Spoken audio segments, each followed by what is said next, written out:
Hello there. Welcome back to the lands of Aecathan. That's right. No professionals, no fancy tech, just a group of women playing an all-original game of Dungeons and Dragons. I'm Jeff, your game master. Rumor has it that a desert sorceress has opened her first store. Apparently, she's always wanted to own a sandwich shop.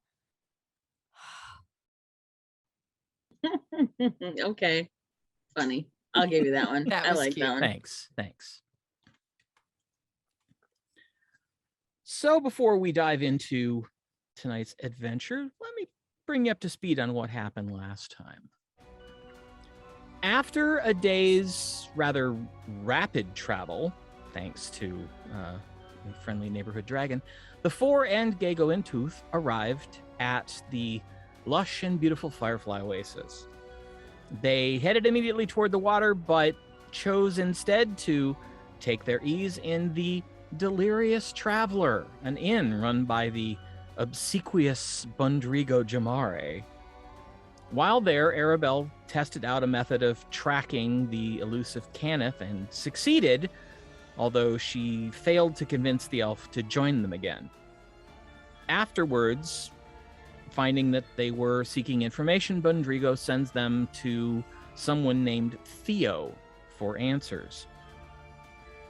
After encountering a rather laconic and not terribly talkative desert panther along the way, they eventually find an elderly blind ranger who ends up asking them more questions than answering theirs. After turning his attention to Gwenlaryn for a period of time, he sends her to get him water from the lake, and when she returns, learns her face with his hands. He then asked her full name and began to choke up before revealing that he is, in fact, Gwenlaryn's grandfather. He also reveals to Gwen that she has an uncle and a cousin living in the Oasis as well. After more than a few minutes of sort of coming to terms with all of this new information, Theo and his panther companion Prees take them to meet Gwen's cousin Arona, who serves as the alchemist for the Oasis, and her uncle Rynaald, who is a master bowyer and fletcher. After making arrangements to meet back at Rynaald's for dinner, the four set out to explore the rest of the settled Oasis. And that brings us current. So, Adventurers 4, over to you.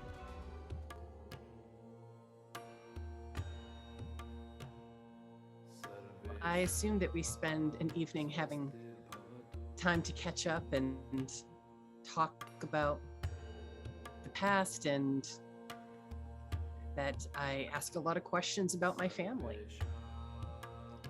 That is likely to happen, but Rynaald has said it's going to be a couple hours. He has to go shopping for the food, and then he has to prepare the food. So you were going to go and explore the rest of the Oasis in the intervening time.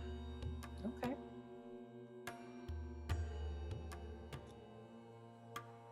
That's doable. I mean, we're gonna walk around, then I guess we'll walk around. Sure. Which one are we on the map? I thought we were going to get a drink when we last.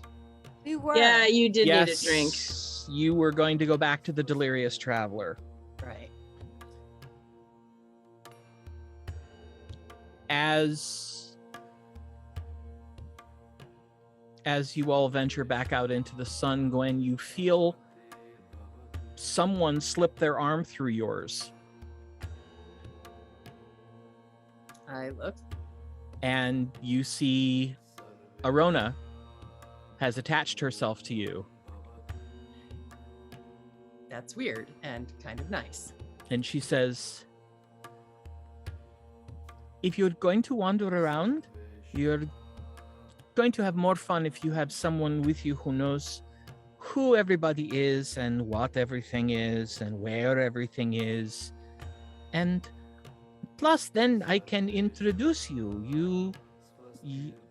You are family, and everyone here should know eventually, so we will tell them together.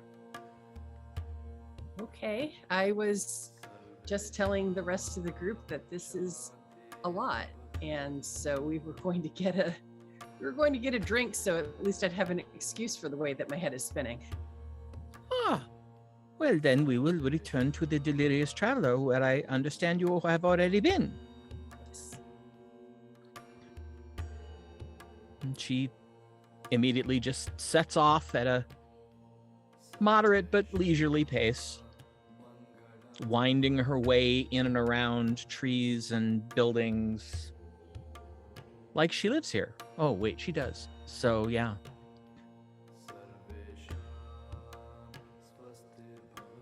Okay, so do we arrive there? Mm-hmm. I ask her what the local beverage of choice is. Well, that all depends on what sort of thing you are interested in. I am very fond of the palm wine, but it is very strong for me, so I do not drink a lot of it. I don't drink Sure. a lot at all, really. I'll take one of those. Well, you wander back in and you see Bundrigo turn around and immediately you see him look puzzled for a moment and an eyebrow goes up. But then the smile is back. Ah, Arona, you have found our new guests. Welcome back. Please sit wherever you like. You grab a table and sit down. Okay. And as he comes over, he says, "So, Arona, what brings you in with our new guests?" Well, only one of them is a guest. Well, actually, only 3 of them are guests. As it turns out, one of them is family. You see him kind of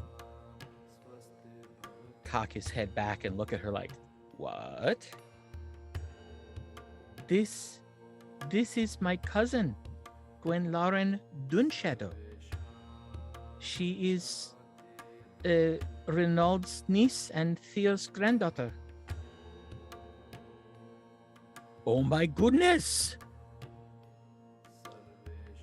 Well, this calls for a very special drink to celebrate the homecoming of another Duneshadow. Guess I never did introduce myself, did I? You did not. You were not exactly trusting Bundrigo, but it is acceptable. You have not met me before. Arona can tell you that I am harmless. And she goes, Is this true? "That is not exactly the word that I would use. But in general, he can be very helpful when he puts his mind to it. And he is very loyal to those of us who live here. So, Bundrigo, you are going to be loyal to Gwen and her companions now too. Yes?" He kind of like, "But of course. As you say, Arona, so shall Bundrigo do. Now, what can I get you to drink?" Well, my cousin here recommends the palm wine. "Yes, we will both have one." "Very good, very good. And for the Duneshadow companions?" I will What have can I one get as you? well. "Very well. As it's a celebration, I suppose I will have one as well. It's not the first time Aribell has drank. It's just Okay. often. All right. Whoop.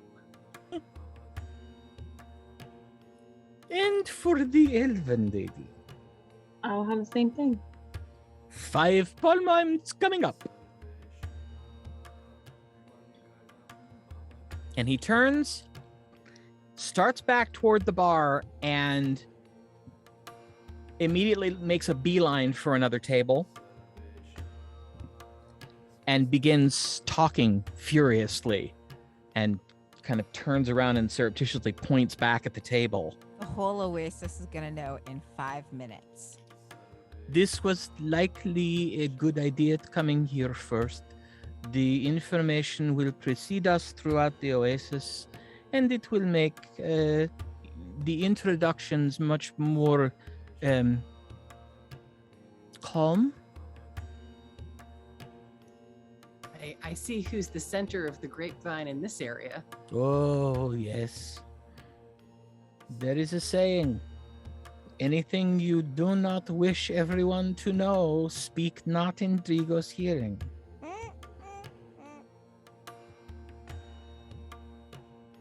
Is he as harmless as he claims? Oh, not Or- at all. He is actually a very fierce fighter. He Really? is very sneaky. But I Uh, have only seen him use those skills 2 or 3 times in my life. And only when the Oasis has come under attack. Has that happened often? Often enough. But we have never been beaten. Not even by the Jogravanan? No. That one was actually easier. Really? Well. Oh.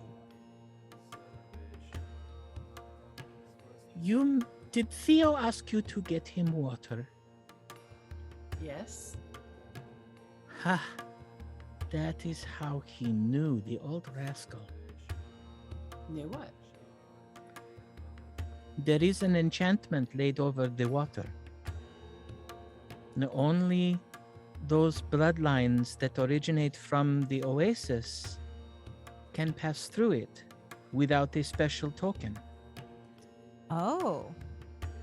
If one of your companions had tried to get him water, they would have encountered the hard surface and not been able to reach the liquid. I see. Huh. That's that- very interesting. Only by him. I mean, we got water when we got here. No, you didn't. You started towards the water, and then you ended up in the inn. Thought we went- Because everyone was looking. Yep. Oh, and they Yeah. were all looking because they wanted to see what happened. Yeah. They're waiting those for us to run tourists- into a wall. Yeah, those tourists. He. They're gonna get nothing. Mm-hmm. Boy, wouldn't that have shook them to the core? It would have. There would have been a significant amount of excitement.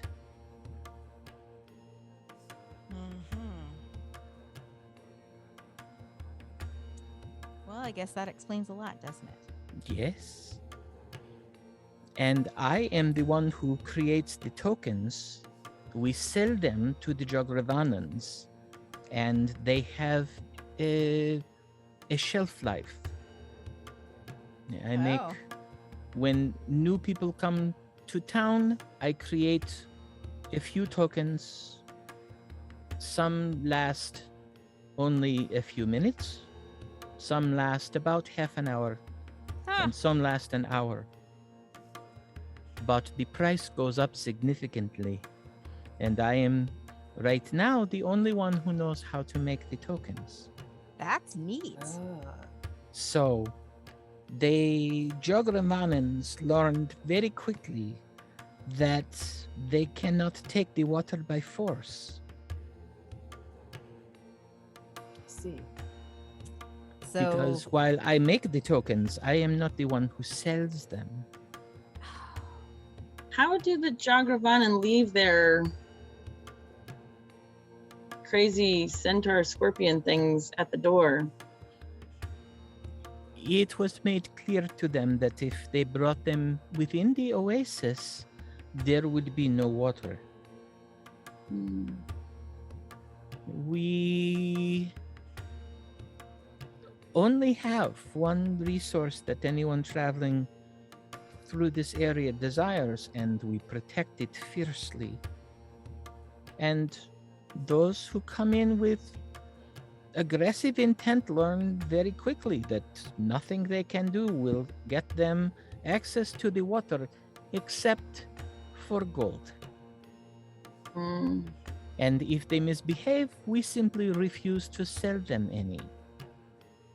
And what about the people they bring with them?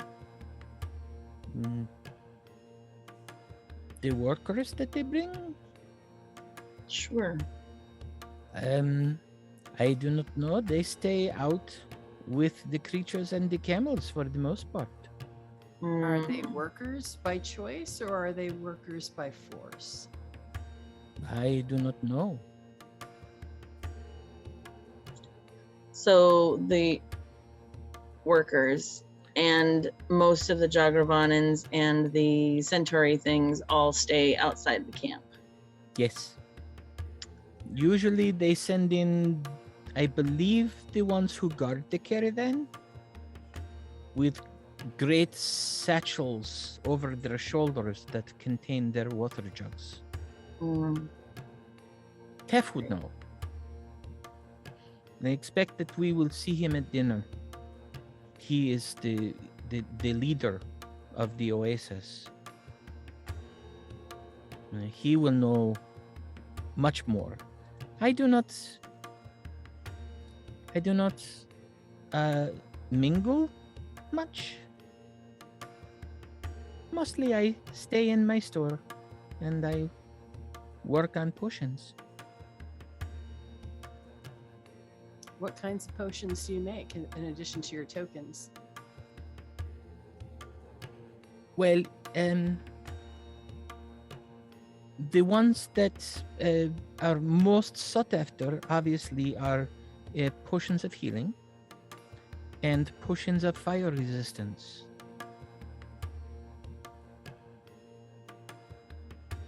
That's helpful. That is the majority of what I make. Unfortunately, the ingredients that I need grow here in the Oasis.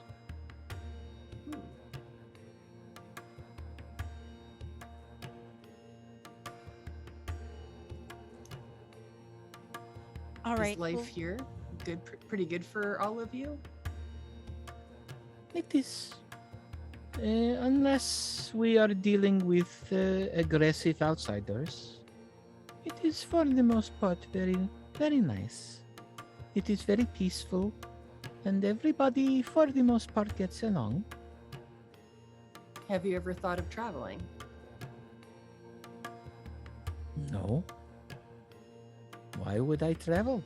I have everything I need here. My family is here. My work is here. Understandable.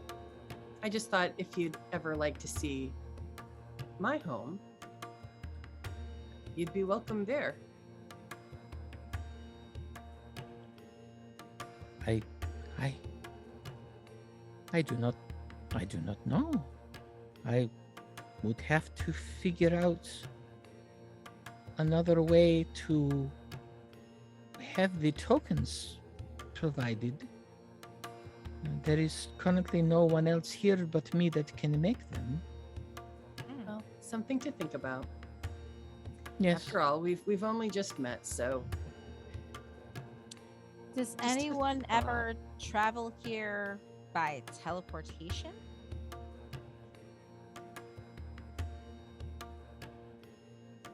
Teleportation. You mean it just appearing? Hmm? through like a portal of some kind.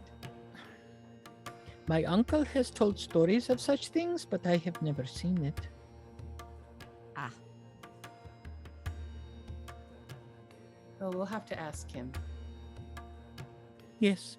Or Tef. Tef will, of course, know too, because Tef knows everything. Who is Tef? He is the leader of the Oasis. Oh, right. Right. And grandfather may know as well. I'm sure grandfather has seen, well, grandfather has experienced a lot. Yes.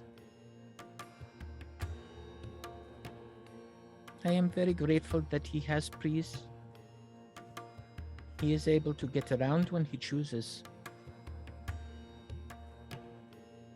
How did he come to have a desert panther as a companion? He actually found her out in the desert. Her mother had been killed and she was but a cub. And he took her and brought her back here to attempt to nurse her back to health. And he was going to release her back into the desert when she was well, but Breeze decided not to go. She And seems so quite committed to him. they have been together for as long as I can remember. That's a long time. I didn't Yeah. realize that desert panthers live so long. When they are cared for by someone with the skill of my grandfather, apparently they can live for decades. That's wonderful.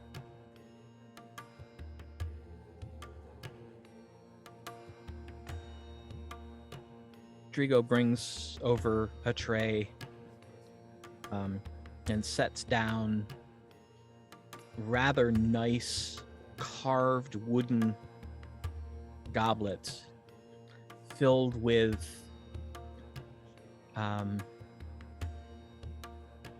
clear, slightly greenish liquid.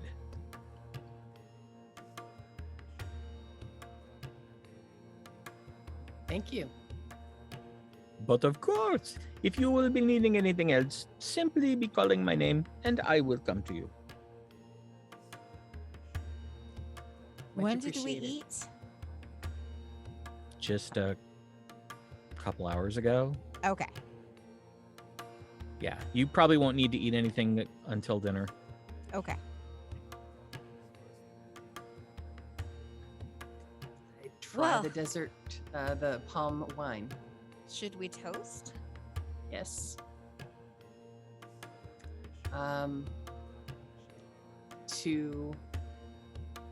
To family, new and old.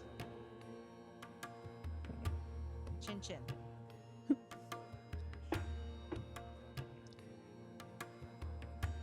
At first, the wine doesn't taste like anything. The first bit of it that hits your tongue seems very bland. But following that initial impression is sort of a combination of tastes. Part of it tastes a little bit like fresh water. It's got that sense of clean taste on your palate. It also tastes vaguely like sunflowers, This is delicious. like sunflower seeds. And it sort of all resolves into a rather mild, gentle, very smooth taste. It's only after you swallow it that the alcohol content comes through. Oh wow. And let's see. Tasha, Yes. as you are the resident expert drinker of the group, Okay. make a survival check. Good lord. This isn't to survive, it's to identify. Thank you.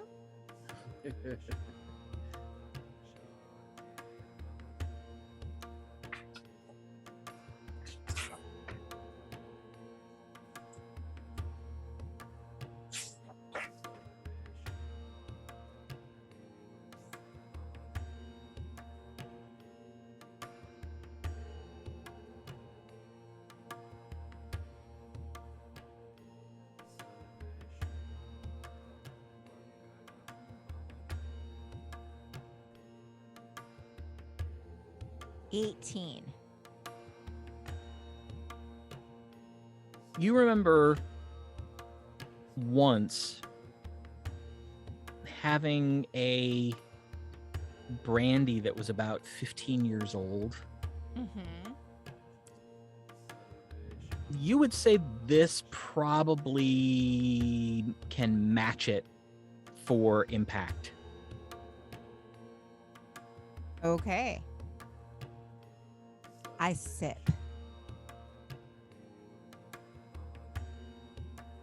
After the first big swallow, so do I. Like, maybe I shouldn't have done that. Aribell probably doesn't finish it. It is. Yeah, I'll go slow too. It is definitely a potent brew. Is it not? It is. Yes. We are going to walk after this, yes? Yes. Yes. Oh, good. It would give me a chance to sort of work it through my system before we arrive at dinner. It would not do to show up at Father's drunk. Well, if all of us were drunk, what could he say? He would still blame me, No, I'm sorry. as it is my job to show you around. Oh. He Well, would be, Arona, why did you not warn them? Arona, why would you take them to Bondrigo's? Arona, why don't you watch out for your cousin and her friends? Well, perhaps we should get a pitcher of water. As I was well. just going to suggest, I think I'm going to ask for water. Good Yeah. call. I raised my hand. And Bondrigo comes over with a tray with a pitcher and 5 glasses. Bless you. This is not the first time that I have seen people try the palm wine for the first time. Thank you. Of course. And I pour the water for everyone. And I take a sip. And I take It's- 2 sips of water for every sip of the wine. The water is very clear and clean and tastes wonderful.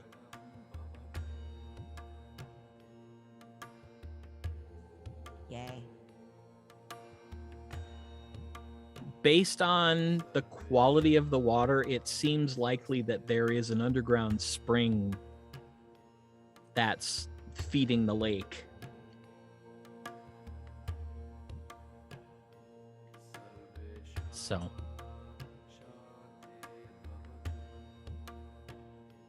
So, if you don't mind, tell me a little bit about what it is that you actually do and what has brought you to the Oasis.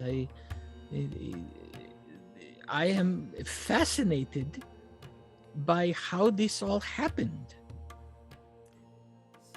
Well, we are, I'm a captain. Well, no, what am I now? What's my Captain. rank? I am a captain of the Airmar army, Cathan. of the Aecathan army. Aribell is, I'm a bard. Aribell is a paladin of Terrora. Yes. And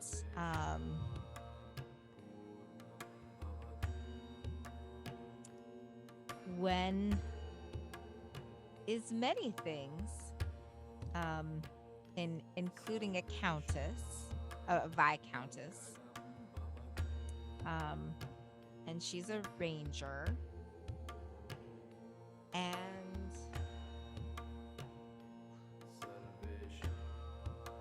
we have worked together for a while. And Zoreth. You forgot Zorith. I didn't forget. Oh. And Zoreth is a magic user who can actually do teleportation. She is a very big deal. Just little things. If you don't mind my asking, what is the gold on your face? I have never seen that before. Oh. It is. I don't know how to describe it. One of the perks of my magic is to channel a little bit of draconic magic, and in order to do that, I had to kind of take some Physical aspects? physical aspects. Yeah. So you are part dragon? Uh, Oh, we no. should probably tell you a little bit about what we've been doing as far as the dragons are concerned. Oh, yes, please. Yes. I'll let somebody else tell it. I'm uncomfortable. Maybe we'll just do the quick summary and explain about the good dragons and how we freed them and how we've become sort of honorary dragonkin, up to and including becoming our own dragon sept. We're mithril dragons. So, if I understand, the dragons accept you as equals? Sort of. I mean, we're honorary kin. Except for Zori, who is more soul kin. So she's sort of part dragon. Yeah. She sorta, has kinda. wings. So, Okay. you are also members of the dragon family, then? Yes. Mhm. Oh my goodness. You are a member of very many families. Well, for a person that originally thought she had none, I'm not exactly sure how that happened, but I'm grateful that it has.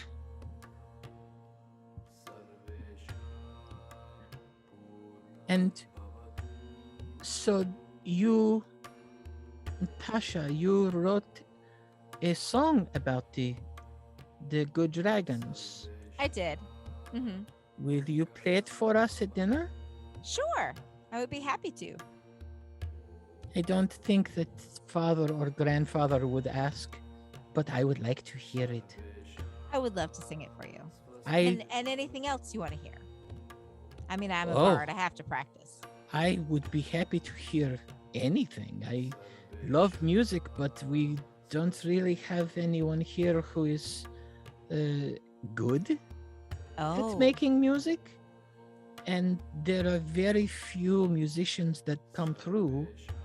Oh. Well then, is this actually is Drigo's establishment the only restaurant per se in this town? Yes. Well then, maybe I should offer to play here one night. Oh, I am sure that he would be very happy. He would probably even give you a portion of the tips. A portion. Oh, that's hilarious. Every bit adds to the hoard. I'll write a portion. Maybe 50. I'll negotiate. But yes, tonight we are all yours, and I would be happy to play for the party. Well, I would definitely look forward to that. Yes, so we have helped with the dragons. But so, forgive me for interrupting, but so there are bad dragons, and those dragons are attacking your people, and well, not so much anymore. well, but they are coming from across an ocean. I have never seen an ocean. Well, if you travel with us, perhaps you will. I am not sure that I want to see an ocean, to be honest. The thought of all of that water is frightening. It just goes on forever and ever. That is It what the stories does. say. But it's also really, really interesting. And you can go swimming. I mean, I suppose, do people swim in the Oasis? No. It's a water source, so I mean, Yes. for drinking. So I didn't know if people use the water that way. Well, we use it to clean ourselves. That is why most of us have cisterns. But no, we do not submerge ourselves in the lake itself. You know, sometimes when you look out at the sand and it just goes on forever, that's also kind of a scary thing to some people. But It's all about what you're used to. I suppose that would be true.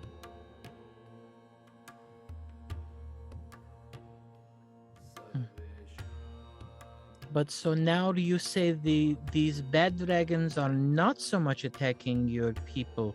So is the war over? No, not entirely, but the good dragons seem to have them have been keeping them from attacking Aecathan. And fighting many fronts, the dragons, the Jogravanans. Yes. So why we are here is to find out what the Jogravanans are doing. Oh. Because normally they attack Gwenlaryn's other hometown quite often, at least once a month, maybe more. And they haven't been attacking much lately, which makes Tremaine a little suspicious. And honestly, I'm suspicious too. So we came out to the desert to see what they were doing. Well, there have been several caravans that have passed through. After the first one, they were much more respectful and simply came in requesting to purchase access to the water to refill their skins and their jugs, and then they continued on to the west.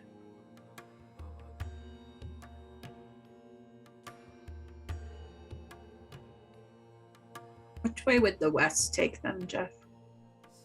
Away from Thunder's Edge? Yes.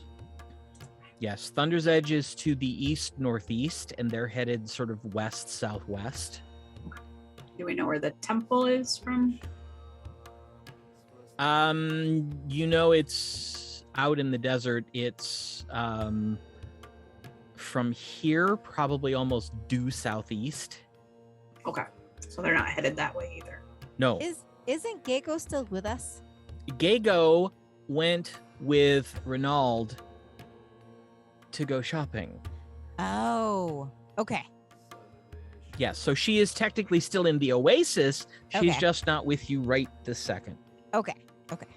It might be a good idea. Well, did we mention that we did mention that she's a dragon, right? Yes, I think so. I think Okay. we did. Yep. Are we going to do any mention shopping? that who's a dragon? Gaegho. Gaegho. Just telling everybody willy-nilly.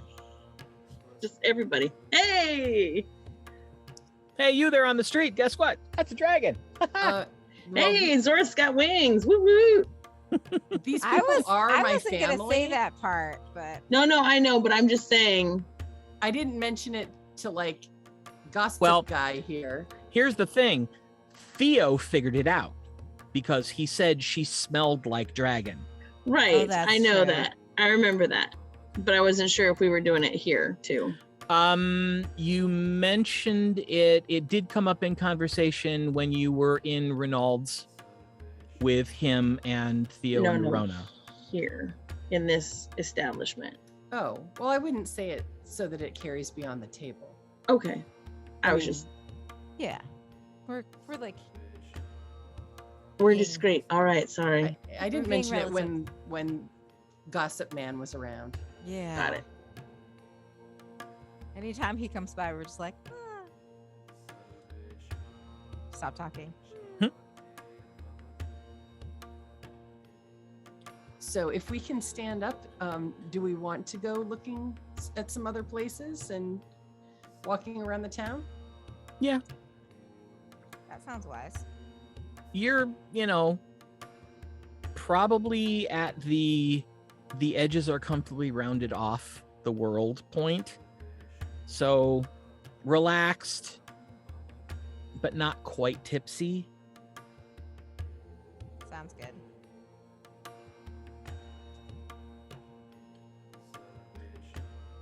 Well, where would you like to go first? You have been, let's see, you have been here and you have seen my store. Are you perhaps interested in enchanted items? Always. Yes. Yes, that sounds amazing. And we should go see Lion. Okay. Yeah, when we go outside, I try to locate Kenneth How? with locate object again. Okay. It's 1,000 feet. Yeah, you once again sense about 40 feet away and about 45 feet up in the air. That's hilarious. I look up where he would be and wave. Okay. Does he move? That which you are sensing does not move. Oh.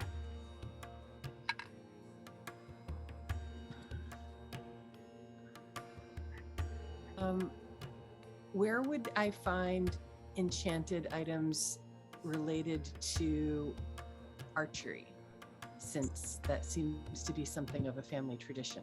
Oh, that would be father's shop. He would is like a to visit he is there. a master bowyer and fletcher.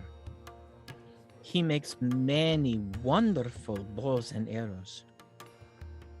Although Sounds he does not prefer to make the crossbows. Really? He believes in actual bows only. I prefer the longbow as well. Well, I am certain that after dinner tonight, perhaps he would take you and show you around his workshop. That would be wonderful. If he does not offer, I will prod him. Sounds good.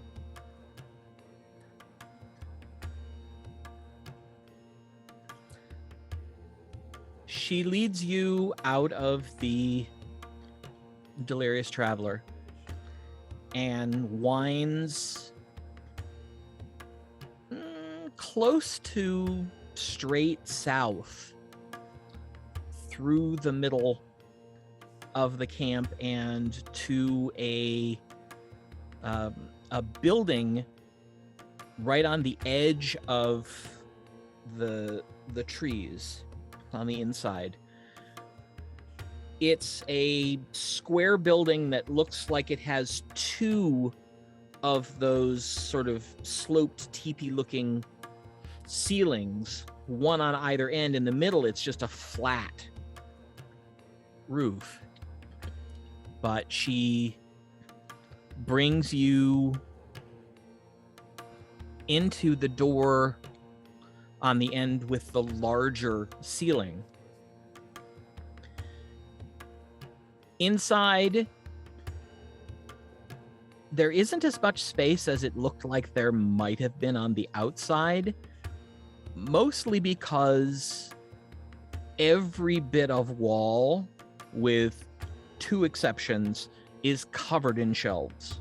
Oh my. And the shelves are covered in knickknacks and bins of spell components and the only two places where there are not shelves are a counter, which sits in front of what presumably is the hallway leading to the other part of the building, and the door that you just came in. Wow. Behind the counter, you see a very, very old-looking dwarf. Oh.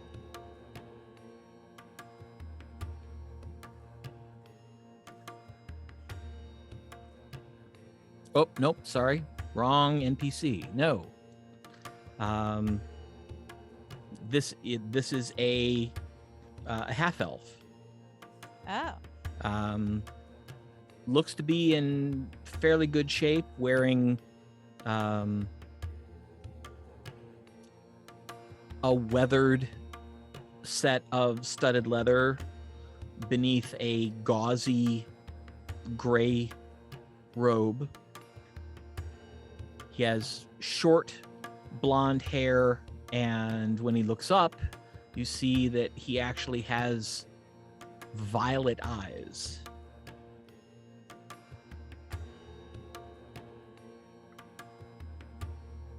How old does he appear to be, given that he's a half-elf? You would guess he looks like he's probably in his 30s, so he's probably closer to 50, between 50 and 60. But he looks up. Arona, what brings you into my store?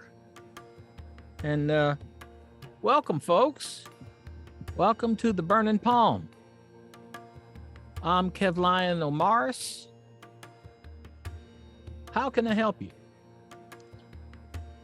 We're interested in what magic items you might have for sale. Yeah. Well, I've got, I definitely got some. Kind of got cleaned out last time there was a big caravan through here, so it's only what I've managed to whip up since the last time a whole bunch of them went through. But what I have, you're more than welcome to. Price is right. Lion, you should know. Have you heard the news from today? I don't think so. I haven't heard anything I'd consider news. I mean, Taft's planning on calling a meeting in a couple days, but is that what you're talking about? No. There has been something like a minor miracle. You know the story of my family. Yeah, I do. And it does make me sad when I think about it. Well, today is a day to be happy. And she kind of steps one step aside and kind of gestures at Gwen and says, "This is my cousin, Gwenlaryn." Your cousin? The one you thought was dead? Yes, she is not dead. Ha! Well, that's fantastic news, darling. Holy moly. Well, how do? How do you do? You can call me Lion. Everybody does. Well, everybody lives here does, and well, I guess that makes you kind of an honorary resident, don't it? I guess. You can call me Gwen. Everybody does. Well, then, it's a pleasure to make your acquaintance. And yours. And, you want to introduce me to your friends? Indeed.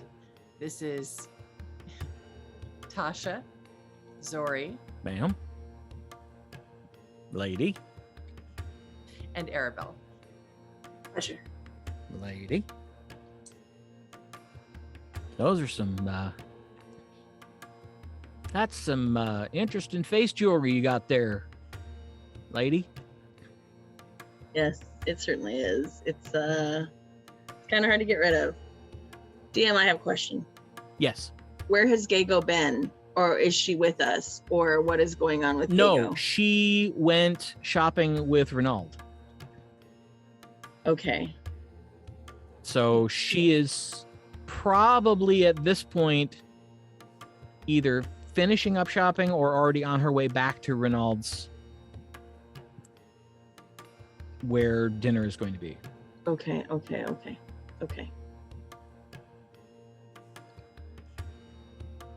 Well, now, it was you, Lady Aribell asked about what I got. Well, like I said, I don't have a whole lot at the moment.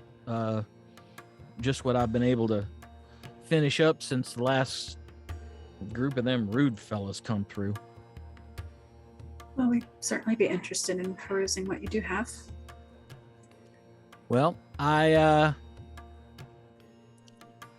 got this here, and he pulls out a long sword, ivory hilt, and a reddish metal blade, holds it up and mutters a word under his breath, and the blade immediately lights up in fire. Ooh. He mutters another word and it goes out. Says, I got this here that I finished up last week. Sits back on its stand, reaches over and picks up a javelin that's leaning against the wall, and says, I'm not going to demonstrate this one because it's kind of a one-time only feature, I think. I don't know. I have to look this one up because I'm not familiar with this item. So hold, please. So the first one was a sword? Yes, it's a long sword, flame tongue. Nice. So it seems like what I have, but with fire instead of ice, right? Yes.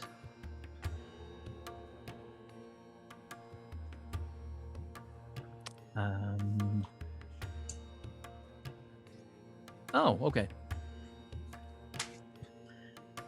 Yeah, I don't want to use up the enchantment for the day because it only works once a day, but this here's a javelin of lightning. You hurl it, it becomes a lightning bolt, strikes hopefully whatever you're throwing it at, and then it turns back into a javelin. Only do that once a day. But handy for folks that don't have a lot of magic, might like to carry a little bit with them. And then the last thing I got, I'm just about ready to do a first level enchantment on a weapon. I was still trying to decide which weapon I was going to do, so I could technically do any weapon. So if you had a weapon you wanted enchanted that isn't enchanted now, I'd probably do that in about a day.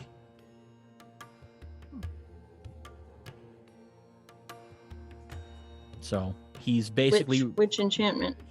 It would be a +1 weapon. Oh, I see what you're saying. Yeah. Got it.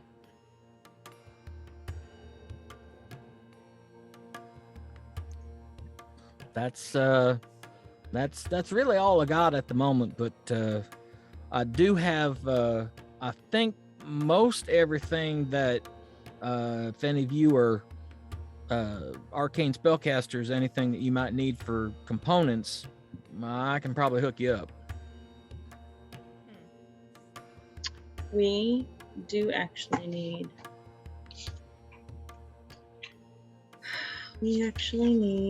Let me tell you what we need.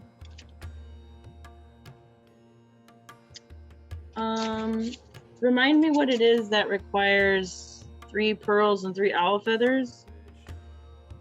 No, did we get that? We need something to. Gosh darn it. I don't know. Poop.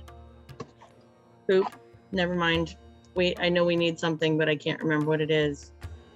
Hmm. I have diamonds for revivify. Right. It's something that Is it teleportation circle? no, it's something that Tasha does. Oh.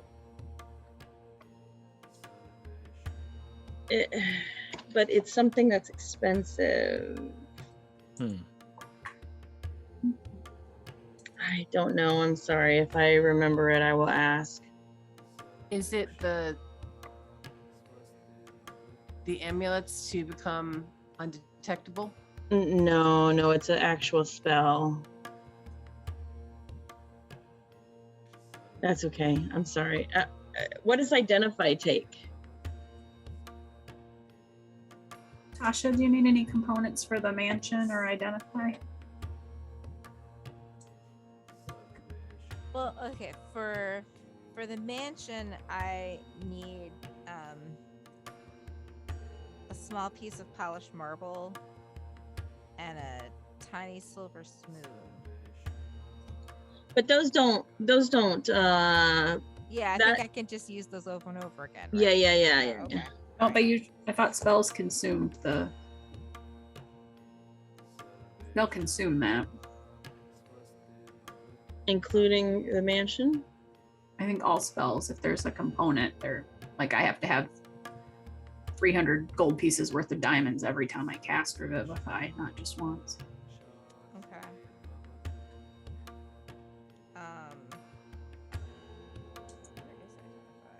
Yeah, identify a pearl worth at least 100 gold pieces and an owl feather. Oh, there we go. Yes. So I do need, yeah. So I need some pearls and owl feathers. That would be good. And the marbles and the spoons.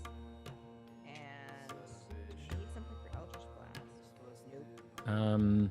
You need 3 things for the mansion: a miniature portal carved from ivory, a small piece of polished marble, and a tiny silver spoon. Okay. So But then, does it say it yeah. consumes them? Do those consume them, or do I? Yeah. Need a ruling on that, I guess. Yes, it does consume them. Okay. And some sulfur and bat guano would be good, because that's for fireball. Yeah. Well, if you're looking for just the basics, Mm-hmm. we'll just grab you a component pouch. Okay. What? Oh, the cat.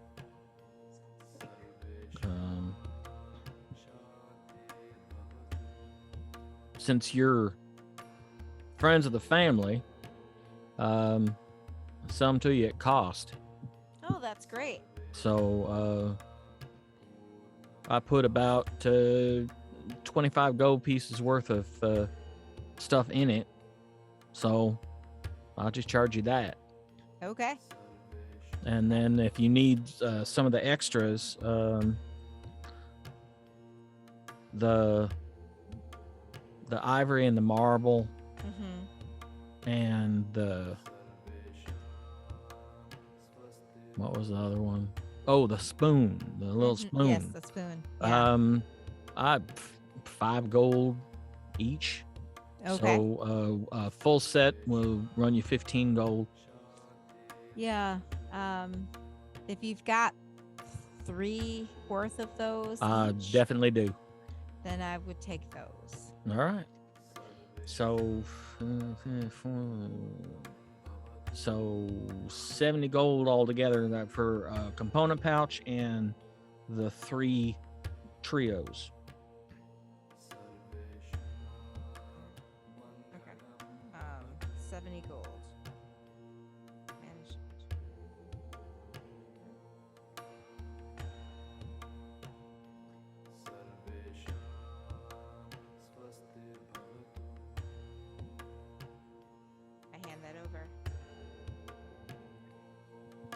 I hope it serves you well.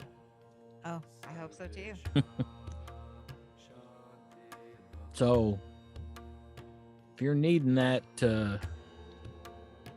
if you're needing that trio, wow, you must be pretty powerful. If I remember right, that's that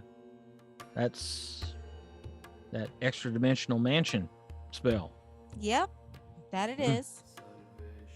Always hoped one day I'd get to the point where I could cast that myself and just, see what I could make with it. It's kind of fun.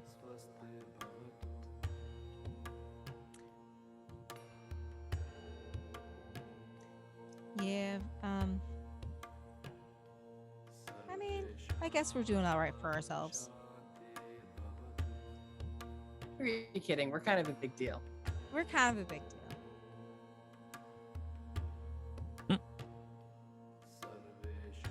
Well,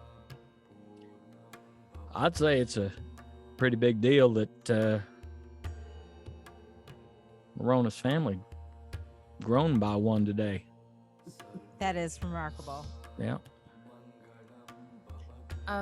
If you happen to hear of any bows that are unusual, could you try to send a message my way? Just kind of keep an ear open.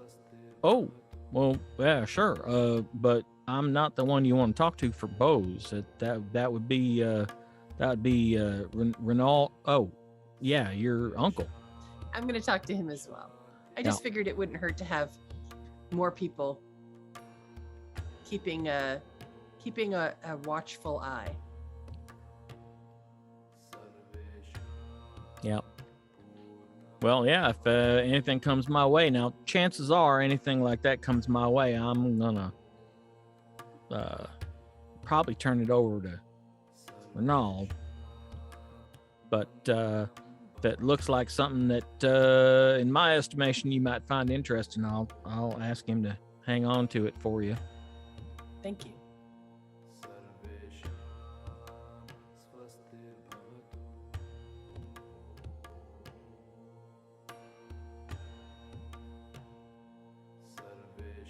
All right, are we done here? Or does anyone else want to shop? All right. Thank you for showing us your items. Yes, thank you very much. Anytime.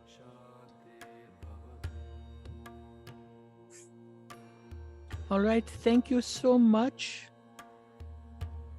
Not at all. And congratulations, Arona. This has got to be real special for you too. It definitely is.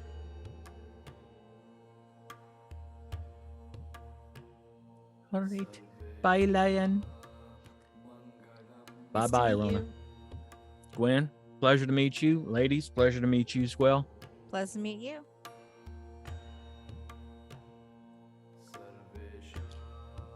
All right. Now, if you are, if there is one other place that we can go, if you are looking for enchanted items, Lion specializes in weapons, but we do have someone here who works on other types of magic as well.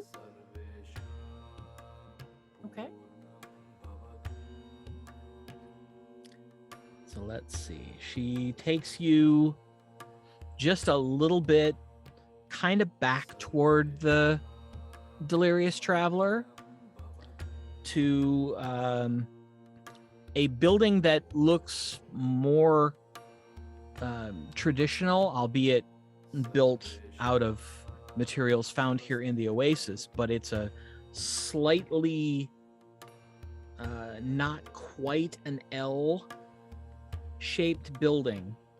The two ends that are sort of banked about probably 60 degrees.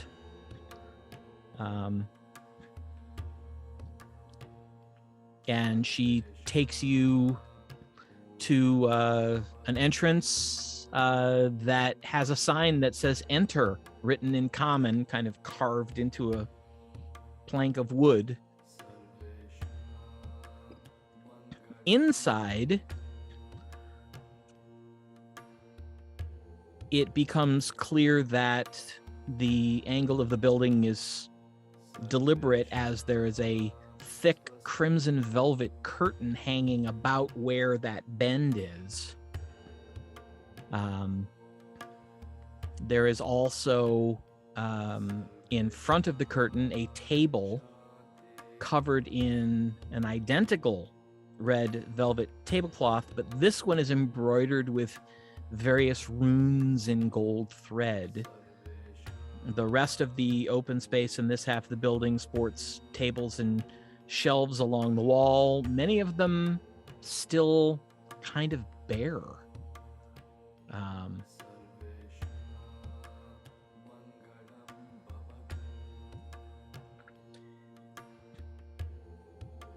Off to one side, working at what appears to be a small workbench, you see a dwarf wearing very expensive looking silk clothing. The pants are loose and dyed a bright blue. The shirt is blousy and dyed a bright green. And you see the hands are decked out with various rings, and you can just see a couple chains on the side of his neck, indicating that there's probably a necklace or two. And his light brown hair is braided into rings. And as he turns around, you see his beard is as well. You don't see that every day. Oh, hello, Arona. Fancy seeing you here. And you've brought me customers. That's nice of you. I'm Jogravanan Runebeard. Welcome to the Starlight's Bane. And how can I help you? Well, first, Joe, these are not just customers. This is Arona Duneshadow. Duneshadow? Yes. She is my cousin.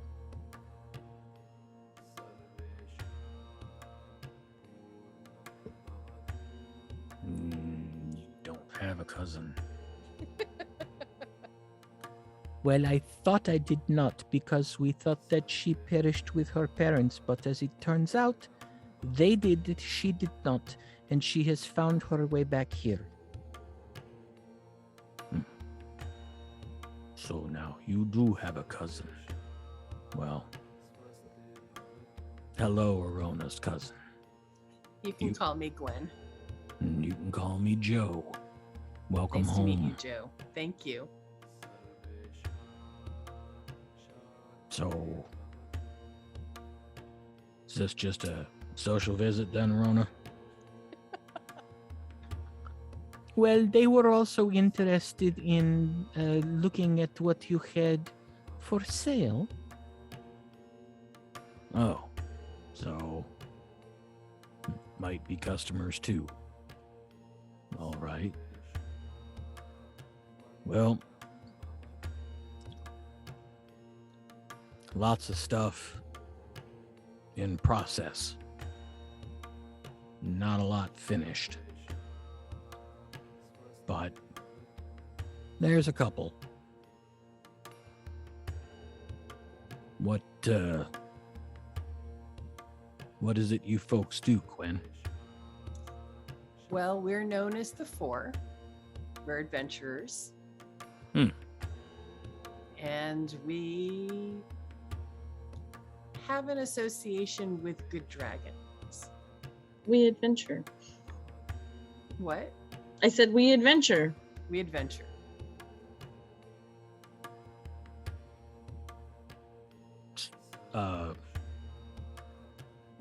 Would you mind explaining that last one a bit more?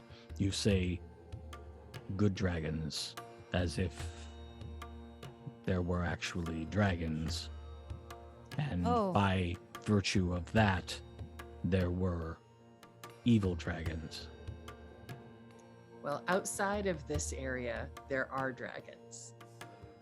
And there are good dragons, and there are dragons that keep attacking human settlements.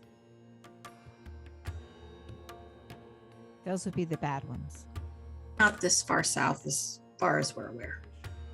They're not following you, are they? Not the bad ones. Have you ever heard of the Sentinel of the Sands?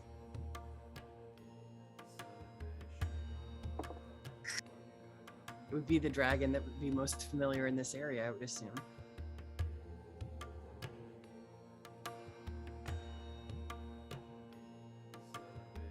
My Da read me a story once. Talked about something like that. She's So, real. Yeah.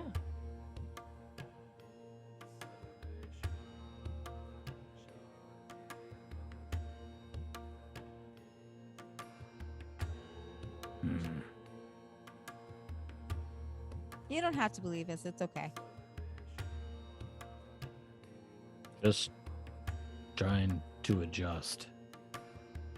Well, my companion here, Tasha, is a bard, and later she may share with you our story in the form of a song about our adventures. Really? You are going to perform somewhere? Well, I haven't worked it all out yet, but I'm going to offer Bundrigo.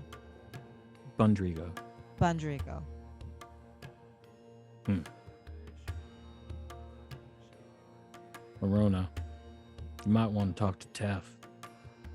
Maybe he'll give permission for the meeting circle. Well, he is going to be joining us for dinner at Father's tonight, so that is a good suggestion. I will ask him. Well, here's what I got at the moment.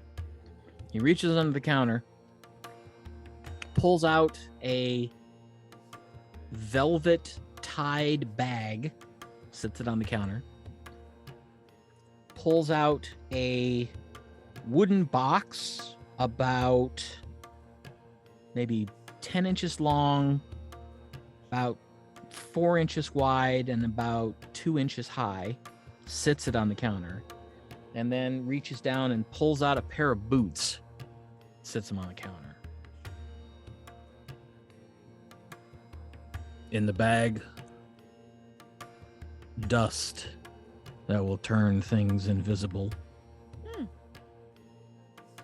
In the box, a deck of cards that creates illusions. And the boots will let you levitate. Well, how much for the dust and the deck of cards?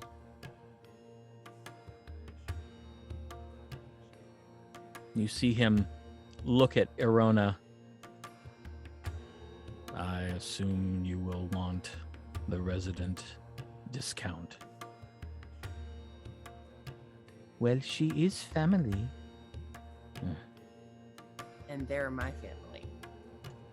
Cards of, what did you call them? Illusion. It's a deck of illusions. Deck of illusions. Okay. I mean, I gotta check because No one has good luck with any kind of deck of cards. Yeah. I know. When you said deck of, I kind of went, Yeah, I don't want a deck of many things. No, thank you. No, Please we do. don't. Always. I will play with one. Always. Doesn't matter what character. I will pull cards. What? Love them. Favorite magic item, hands down. Oh God, no. Yes. No. Yes. Costas All would right. want me to play. Yes, he would, but whew. Oh, that can end a campaign so quickly. Yes. All right. Oh, yes. I was just wondering what they were called. Yes. By the definition, I was like, by his description, I was like, I don't think that's what they are. The dust, the family discount would be 250 gold. Huh? How long does it last?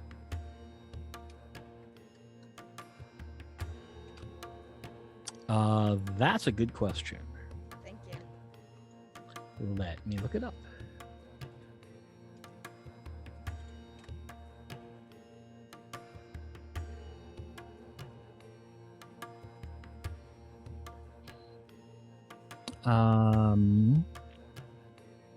Found in a small packet, this powder resembles very fine sand. There is enough of it for one use. When you use an action to throw the dust into the air, you and each creature and object within 10 feet of you becomes invisible for 4 minutes. Ooh, that's not a long time. It's a couple Yes. rounds, though. It is a couple rounds. I mean, actually, Does it wear off if you are fighting and stuff? Yes, it does follow the rules for invisibility. So 250 gold for one use. but multiple people. Yeah. Oh, that's right, 10 feet. Anybody within a 10-foot radius, So then you have to be careful because it can be anybody. right? Phew. Now, what about the boots for those who can't fly? The boots with the family discount would be 3,500 gold. But they're levitation, right? Not length boots. Correct. So you can just go up. And the deck of illusions with the family discount is 5,400 gold. How long do the illusions last? As I remember it, I can type.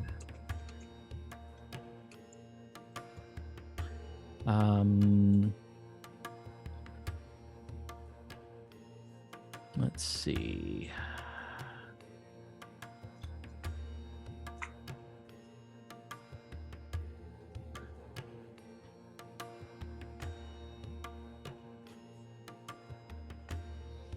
The illusion lasts until its card is moved or the illusion is dispelled.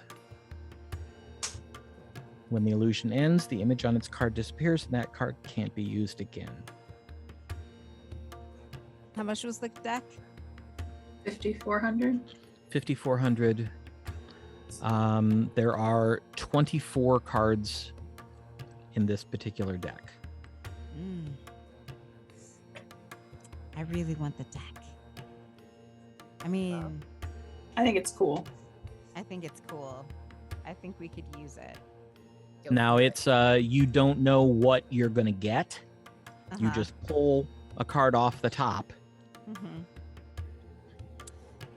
I think we should Yeah. take the boots also, because if you could levitate, we could have gone. That would have helped with the situation we were just in most recently. They require attunement. I don't have a spot. I don't either. Okay. I mean, you'd have to take a short rest to be able to put them on, take something else. Right. Right. The deck does not require attunement. Right. And the desk doesn't, of course. So Let me look and see. we should get the deck and the dust. Do you think so? Okay. How many cards did you say were in it? 24? 24.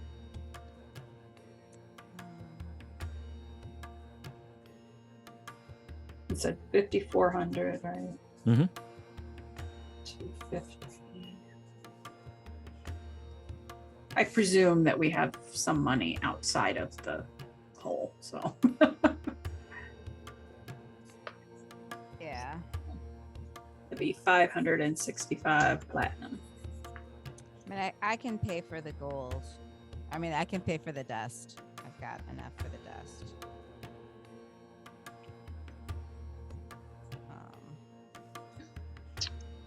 It'll take a while to count that much platinum out. I was just gonna say that. We'll have to, that we don't have that much, that'd be heavy, right? So, Yeah. Okay. So Now, keep in mind, in 5th edition, the deck of illusions works a little differently. How? It says an illusory, an illusion of one or more creatures forms over the thrown card and remains until dispelled.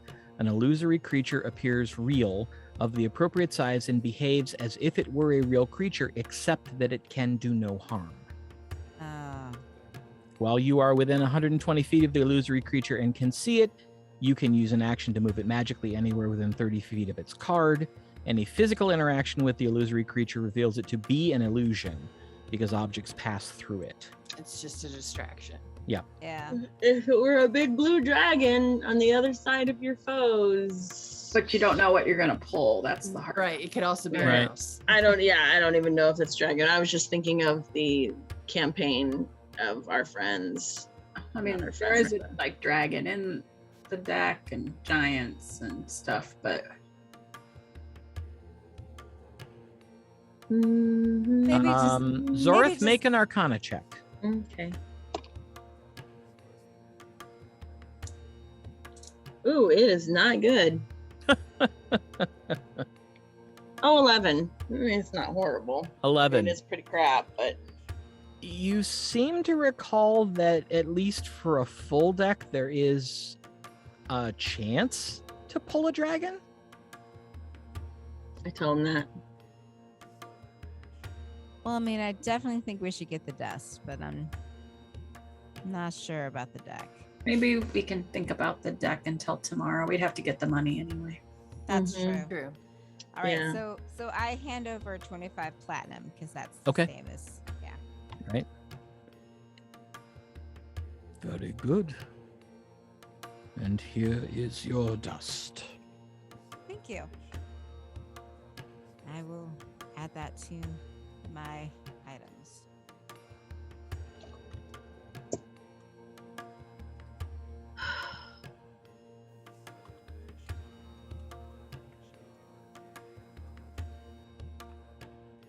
And depending on how long you intend to stay, or if you will be passing back through at some future date, I do also take commissions. Good to know. Very It's good to called know. Dust of Disappearance. Is that correct? Yep.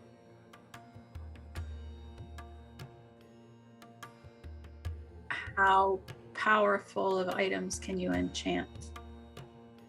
This is a good question. I shall look.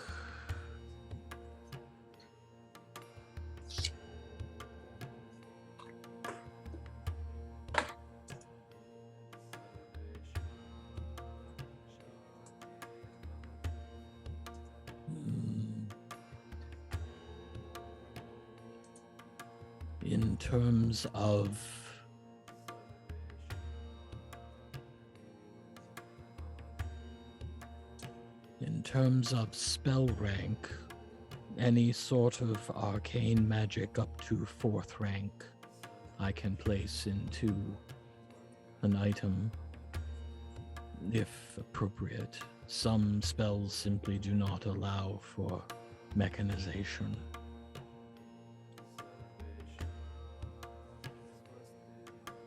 Would that be like uncommon, common, Jeff? Do you know?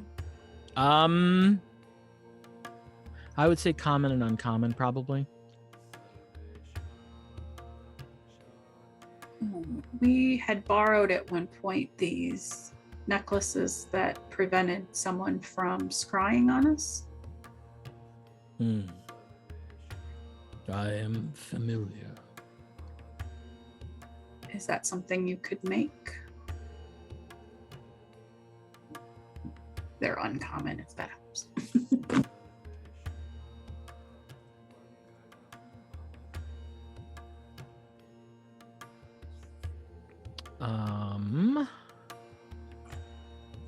Let's see.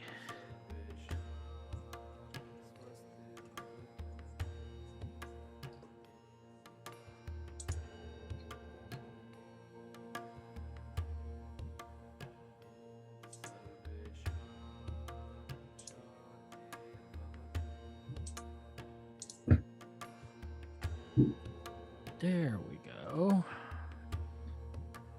That's what I needed.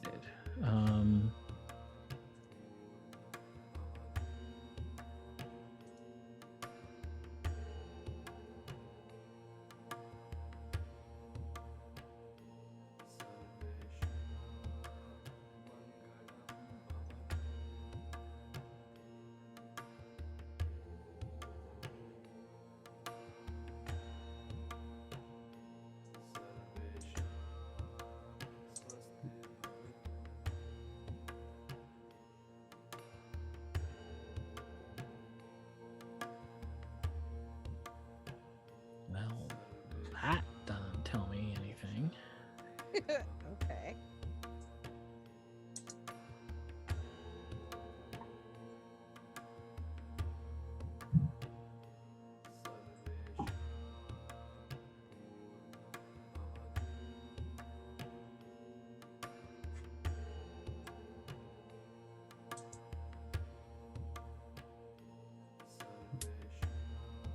I don't think the rules are great on creating a magic item in this edition. No, they're not.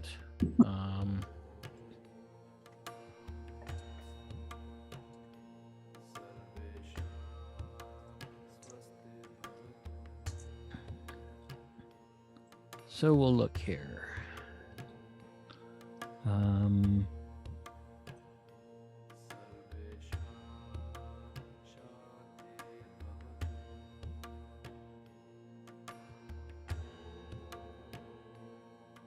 Was in the DMG, and then there was another book that came out with better, but I can't remember Yep. which book it was.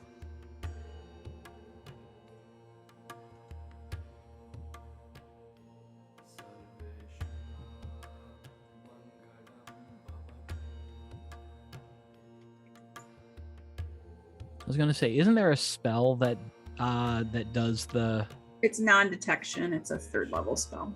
Okay. All right.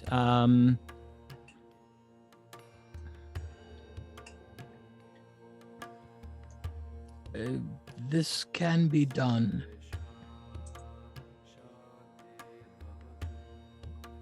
All right. How long would it take?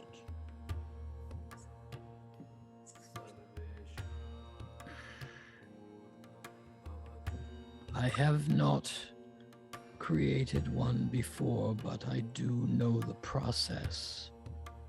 I believe it would be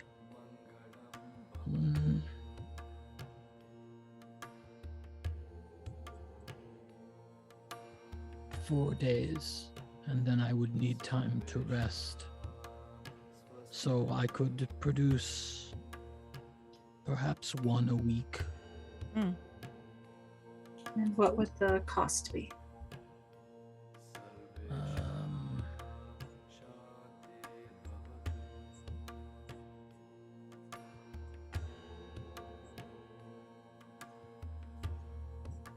Oh, nope. Nope. Nope, what? It would take longer than that. I thought so.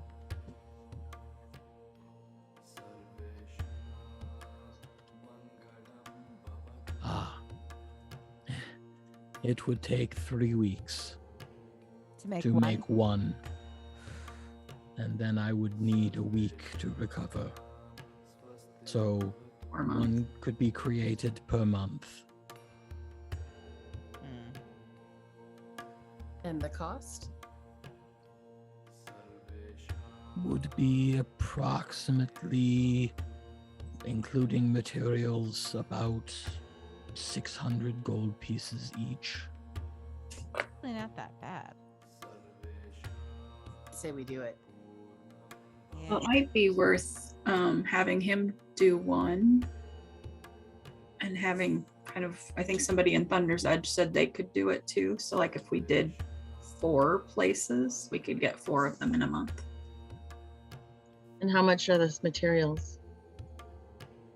Though the materials are about 100 gold pieces in value. So 500 for the enchanting work and 100 for the materials. Oh, Okay, yeah. I thought it was additional. Okay. No. Well, certainly let's buy one to get started. Yes, we'll do that. And hold on, 600. Let me see how much we have. Yeah, how much do we have out? Well, I don't have that much out. We'll have to. You probably won't start on it today. We could come back tomorrow, Yes, and we can bring it to pay you for tomorrow. the things tomorrow. What That- about That would be acceptable. sending stones? Do you have anything like that? Hmm. Speaking of which, I should use ours to tell Aloric to tell Wigilliam that he's in serious trouble. Well, Tasha sent him a message, so he knows something. Oh yes. No, Wigilliam knows. The sending stones would be approximately the same cost and the same length of time. Hmm. All right, I'd like to purchase a set of sending stones.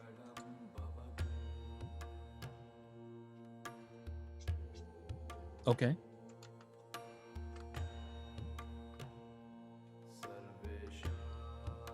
But that's not something that anyone here would have already made.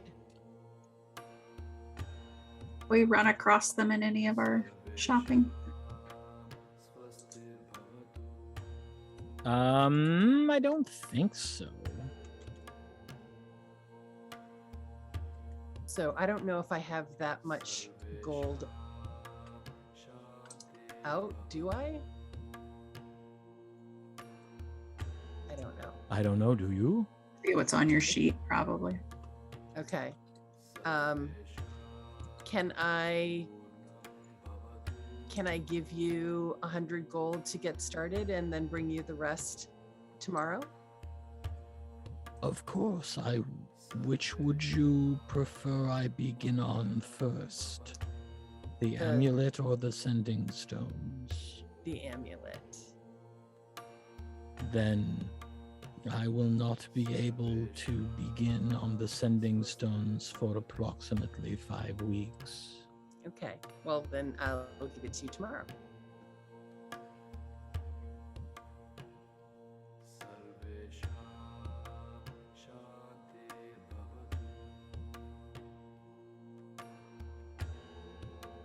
Question, DM. They can only work on one thing at a time, so everybody else wanting to do commissions won't be able to get commissions. Correct. Oof. Ouch. Yeah. Basically, what he will begin doing is he will have shortened open hours because he has to work on it for 8 hours a day. Oh my gosh. And Okay. you're looking at 4 weeks straight of 8 hours a day enchanting to make one of these items. Which is why Arabelle's idea makes sense. Well, right, but also, damn, we're getting a deal for 600 gold. We I are. agree. We really are. That's just me. All right, Trying to find the other book that had the newer rules. back to in-game, sorry. Yeah, if you find it, let me know. I have a website that I was using that has specific rules for creating stuff in 5th edition. Okay.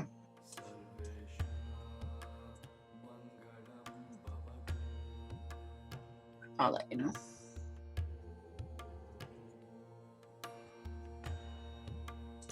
We should be getting close to dinner at this point. Mm-hmm. Yes.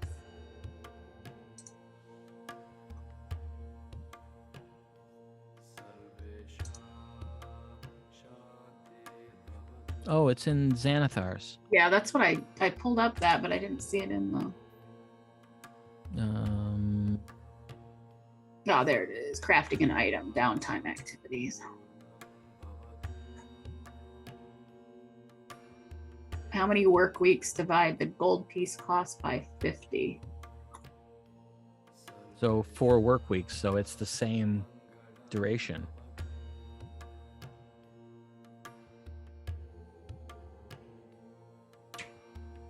So an uncommon, they've got 2 weeks and 200 gold. Halved for consumable items like potions and scrolls. Mm-hmm.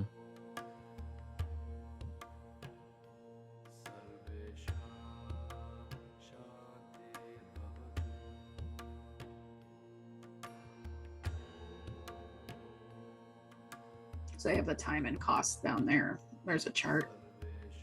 Right. 50 weeks for a legendary item. Yep.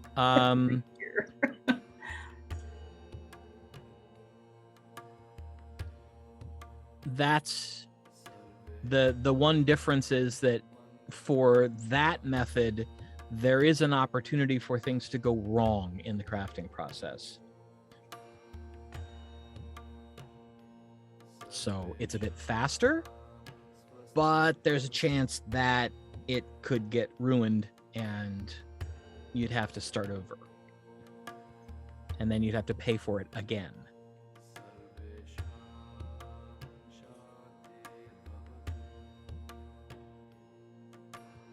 Well, it says 10%. Well, we don't have to deal with it right now. Right. 10% chance for every 5 work weeks spent. Yep. So if it's 2 weeks, then there wouldn't be a. We can read through it after. Okay. All right. For now, we'll just go with the. Done early, we'll be lucky. Right. 4 weeks. Yeah. Right. Okay.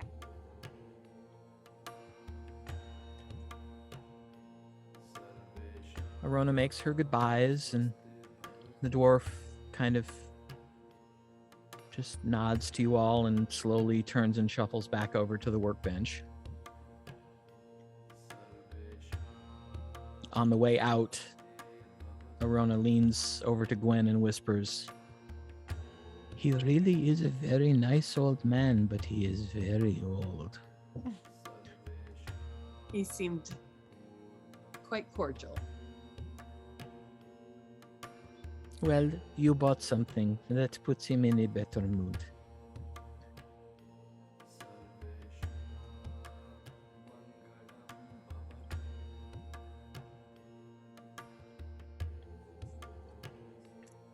All right, where next? She leads you out the door and across to the next building that you recognize is Rynaald's. But this time she takes you into the other end of the building, and you can already smell meat and spices.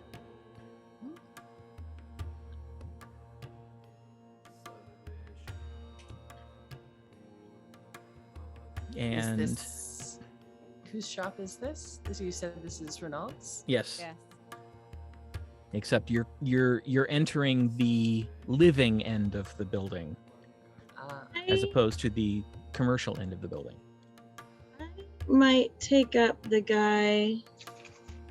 I might take up Kevlian Mm-hmm. on a 1st level enchantment on my crossbow, +1 crossbow. Because I don't Okay. have any non-magical items that are. Oh no. I don't have any magical. You don't have Shit, any I don't know. magical ranged weapons. Correct. Well, he's definitely willing to do it. Let me think on that though, because also sometimes you need non-magical weapons, and I don't have any other weapons, so I think I'm gonna keep it with non-magical. I have a light crossbow that is not magical that you could use in that instance. Because I have one that's a +2 and one that's just non-magical. So you're saying I should get it? Yeah. I don't really use it that often, but I don't know. Should I? I don't know. I don't know. Never mind. I'm not gonna do it. Okay. Never mind. Not gonna do it. Okay. Wouldn't be prudent. Gwen, Yes. I wonder if at some point, if we visited the Citadel, if you might be able to find the kind of bow you're looking for. What makes you think they might have one there? Well, it's where they train. I know that's not where you train, but where they train rangers and druids. So It's worth a look. probably a bow. Well, that's where the headquarters of the religious aspect of those professions right. are quartered. The rangers train in Greenborough. I thought rangers trained because they're the paladin arm of Quisva. They don't train Yes. in Citadel. That's what your book shows. Some do. Okay. Some do, but usually those are the ones who are being trained specifically for religious service. Okay. For the more normal type of training, that takes place in Greenborough. Okay. Well, and Greenborough as well. Maybe I can send a message to someone in those areas. Maybe we could Ask ask around. Vine. Yep, Vines is from Greenborough, so he would know. Good thought. Entering the building, the sense you detected outside hit you full on and causes at least Arona's stomach to grumble softly. She says,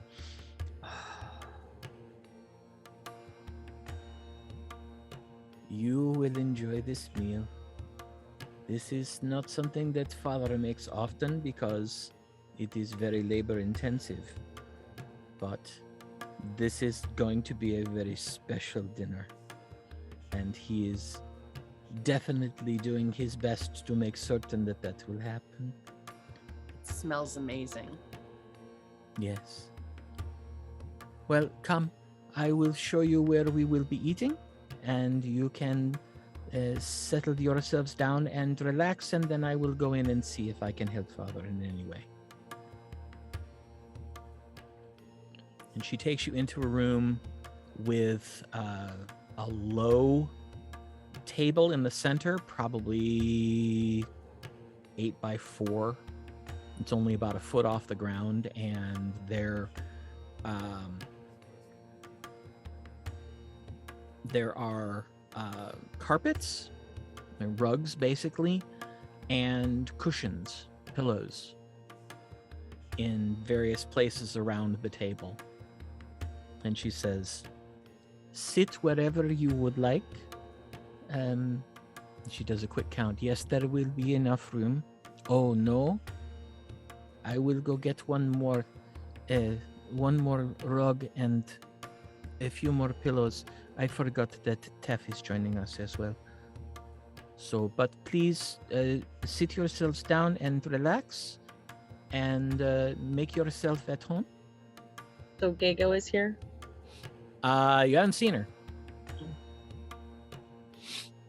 I take a seat. I do too. Okay.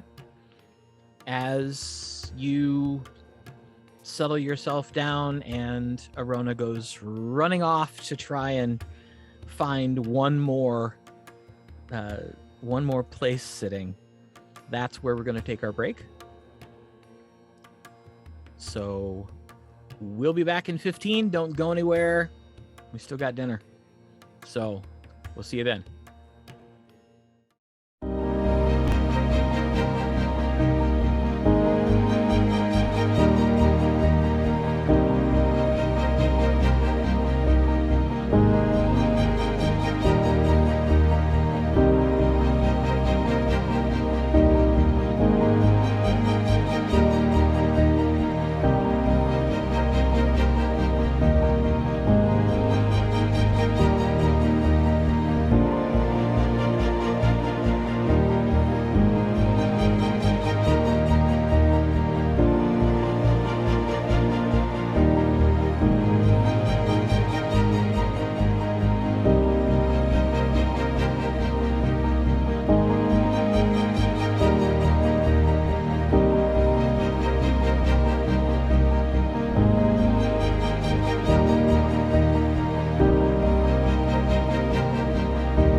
And welcome back. As you are sitting around the table, a swinging door at the other end of the room opens, and you see Gaegho wearing an apron,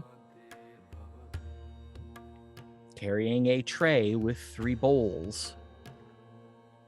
She walks in and sits each bowl down on the table, and it's 3 different it's olives, but it looks like olives spiced with different things.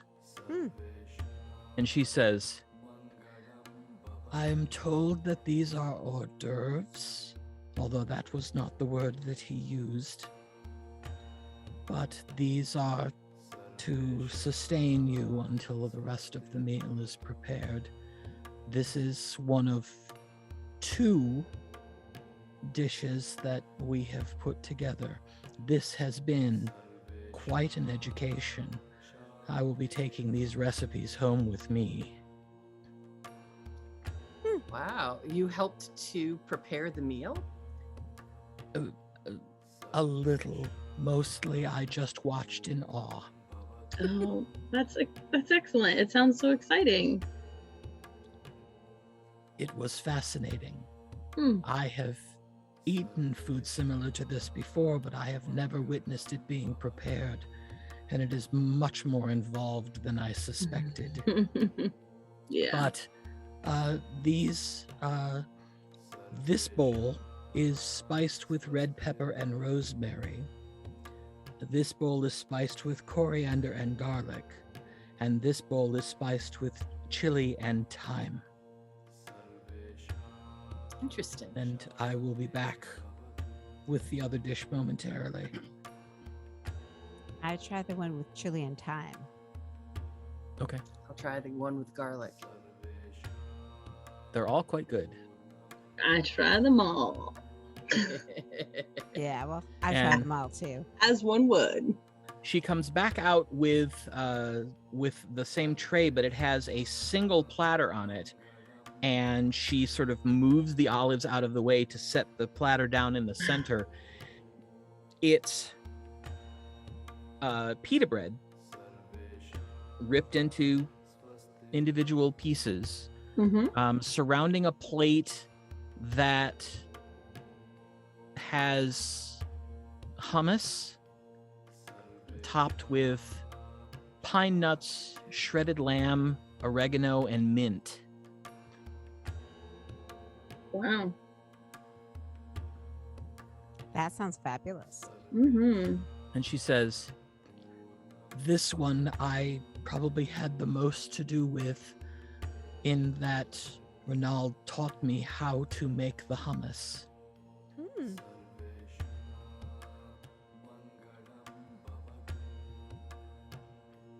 Well, we'll definitely give it a try. Yes.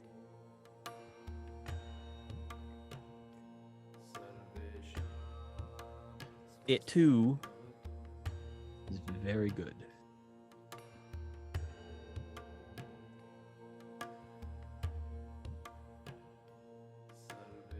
Well, I can't believe that this is what we have as appetizers. Can only imagine what the main course will be like.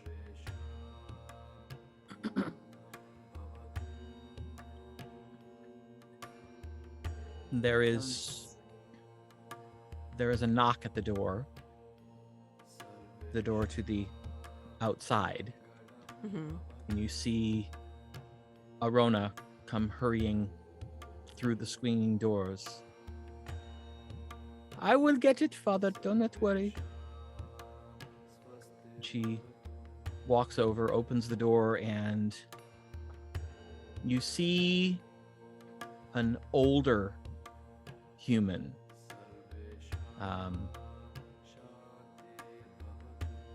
His face lights with a smile when he sees Arona. He's wearing just a gray robe, has brown pants and leather shoes. His hair is graying, a little long, not terribly, and just worn, combed back. And his face is tanned and wrinkled, but many of those wrinkles are clearly laugh lines. And Arona bows to him, and he just kind of waves his hand at her like, "Oh, you." And when she stands up, he gives her kind of a grandfatherly hug about the shoulders and says something to her, and she gestures toward all of you, and he says something, and she leads him in.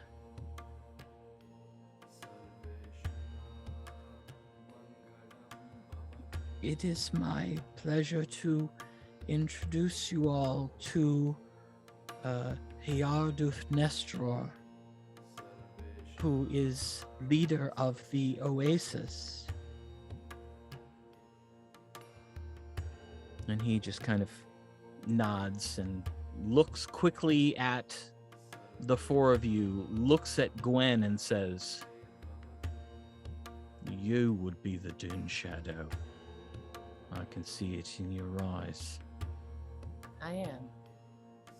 Well, it is an absolute delight and a miracle to have you with us after so many years. Thank you. It's my pleasure. Arona, stop hovering. I'll be fine. I'll introduce myself to the rest of them, and we'll sit and eat and talk, and you go on and help your father. All right. And she, as she steps back behind him, she glances at Gwen and just goes, and then runs back in the kitchen. Like, make a good impression kind of thing, or Just kind of a, go ahead, talk to him, kind of. And he very lithely drops down into a cross-legged seated position on one of the pillows, grabs an olive, pops it in his mouth, looks at Gwen. By the way, just call me Yar. Yarduth is a mouthful. and you may call me Gwen. I would be delighted to. Will you introduce me to your companions, Gwen? Indeed. These are my companions, Tasha, Lady Aribell, and, of course, Zori. It's a pleasure to meet all of you. It's been a while since we had visitors who were friends. It's our pleasure to be here with you this evening. We certainly didn't expect to find family when we visited here. No, and I expect they didn't have any idea they'd find you. I haven't seen Rynaald yet, but I talked to Theo. You wouldn't know it to look at him, but he's over the moons. Well, I'm delighted to have a grandfather. I don't quite know what to do with all of this family. Well, it sounds like you've already started on the right path. You're appreciating them. That's what you do. You appreciate them, you love them, you help them. They appreciate you, love you, and help you. That's, in my experience, how the good ones work. I think that's good advice. But I'm devilishly curious, what brought you here? Now, after all this time? Well, I wasn't looking for family. I came here as we, the four of us, are a group of adventurers known as the Four.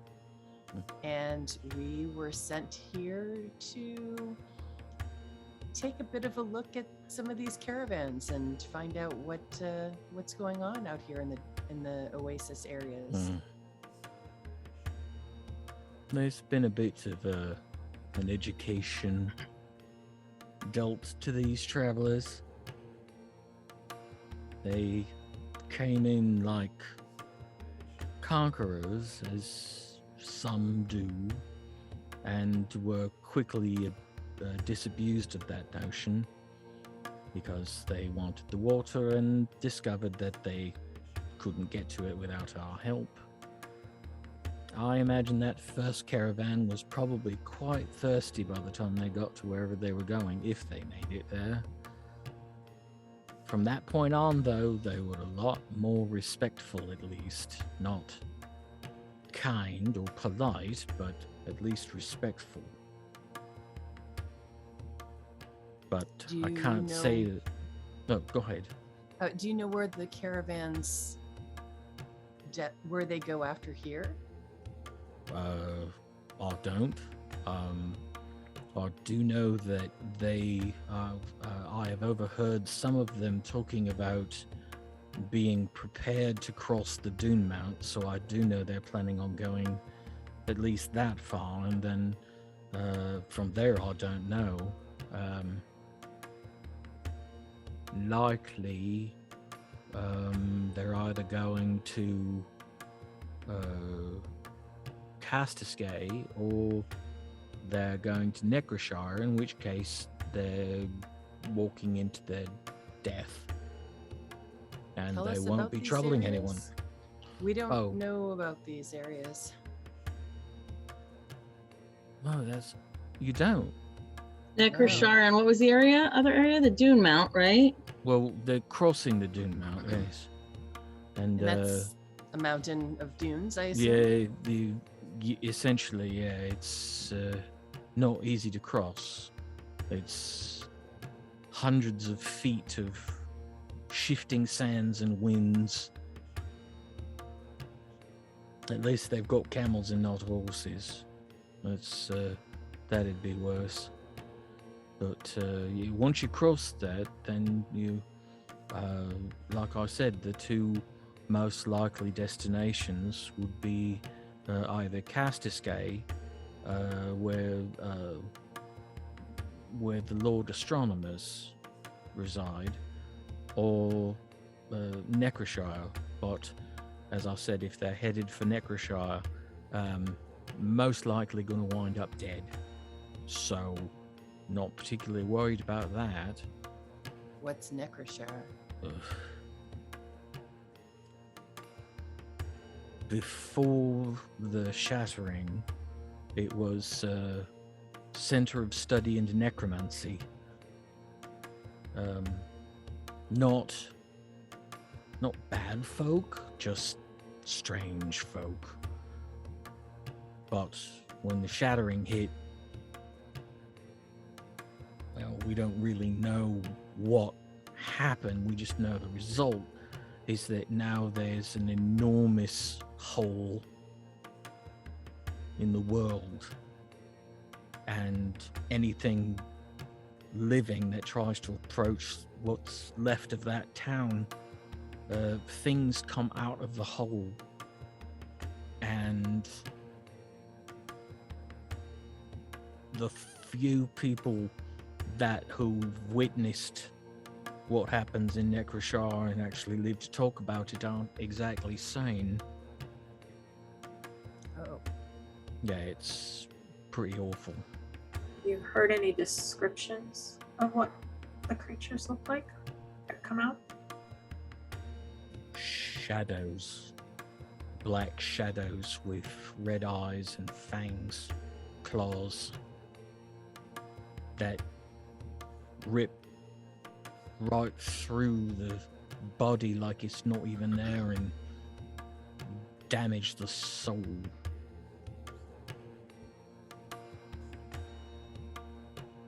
That sounds terrible. Yeah. Like I said, if they're headed there, well, I won't miss them. But if they're headed to Castisgay, I don't know that they're exactly equipped to handle people this rude and aggressive.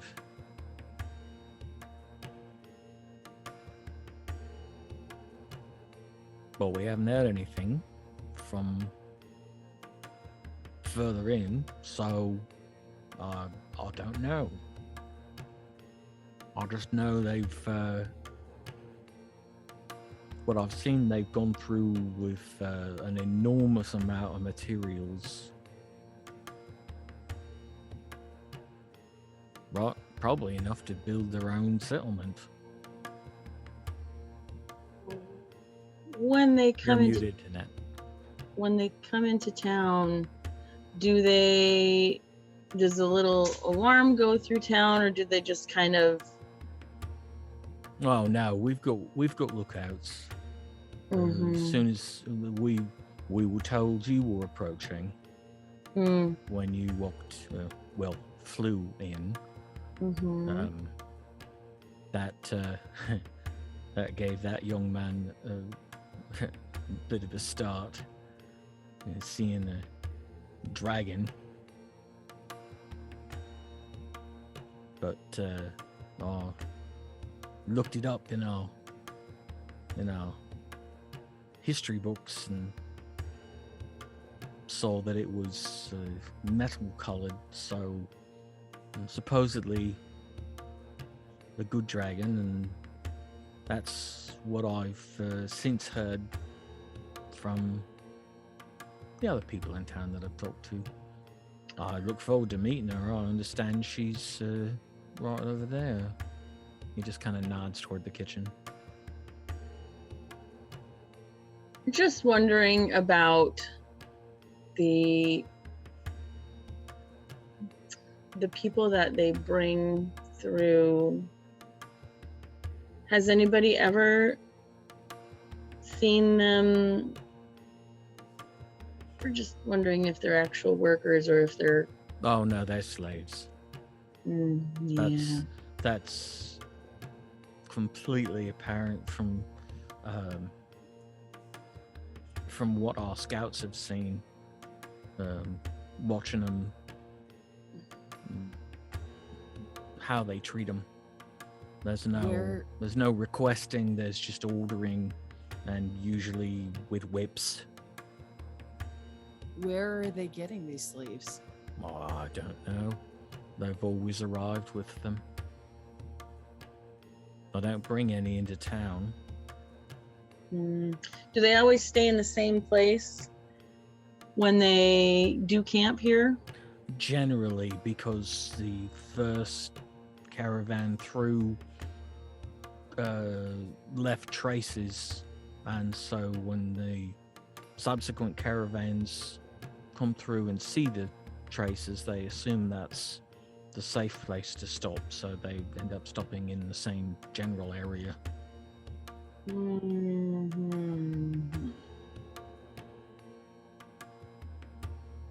Okay. So I'm assuming that you're not from the same place that these folks are coming from. No. They're not the best people. I'll figure that out for myself. What else can you tell me about them? Well, should we even be dealing with them, or should we close the Oasis off? That's, while I would say that's not a bad idea, the resulting potential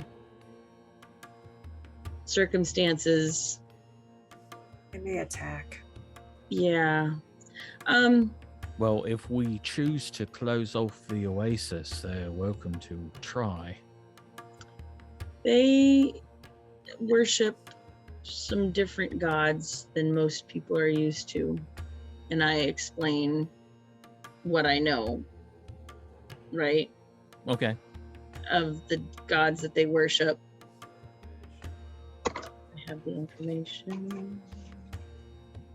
I have the information.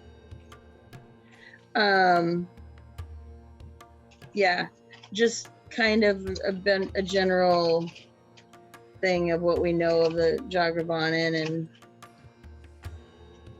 who they worship, and They may not be able to get to the water due to the enchantment, but that doesn't mean they won't try to kill all of your people. right. So As you go through the names, Gidola doesn't cause a reaction. Zawara doesn't cause a reaction. Rexstar doesn't cause a reaction. But when you say Zuthos, he stiffens immediately. No. It's the head of their pantheon. Wait. Those are the names that you mentioned. Those are the other gods. Yes. Oh, they've changed names. Yes, Zuthos was once. You have it. right. I don't have it in this book. You know his name though. I can't remember. Aribell No. would not forget it. I think he was always known as Zuthos. No, he had a different name before the shattering. We learned it. Hmm. I can't remember it, what it is. Zuara, Rexstar, Gidola, Zuthos. I think you're right, Pam, but I couldn't I don't have remember. it in this book. It's downstairs. Yeah, I couldn't remember possibly where it would be in my other book. We do know, I believe, that Zuthos is the only Aecathan god that survived the shattering. Oh. Well, that would make sense then why the others, the names I didn't recognize. There's only books we have on them are from before the shattering. You Wow. have free shattering books? That's amazing in and of itself. Really? Would Why? love to. I would love to look through those. Well, most of Aecathan doesn't have anything from before the shattering. Right, my school does, right? A Yeah. little. Yeah, very And little. the Sanctum does a little. Right. But he says that can't be true. Kieran Coldor's got the entire library. What does? Kieran Coldor, Who's king? the dwarven stronghold, where Oh, really? where the Arcanists live. Is that in the desert? No, Was that- that's way far away. It's about as far away from here as you can get, but it's up by the burning hills, up past the waterfall. So all these places that he's mentioning, we have no concept of. Right? Elismar? Up that way? Tasha, Yes. you remember Gaegho mentioned a place called Kieran Coldor, said something about if you found yourself there, that's some of the finest magical objects to be found. Oh yeah, I remember that. Is that Western Aecathan where Gwen visited? You don't know. This is the second time you've heard the name. Yeah, we've heard that name once, but we've never been there, and we, other than Gaegho, we don't know anyone who's been there. All right. Two questions. One, who is this Gaegho? And two, where are you from? Well, Gaegho is the lady who's helping us with dinner.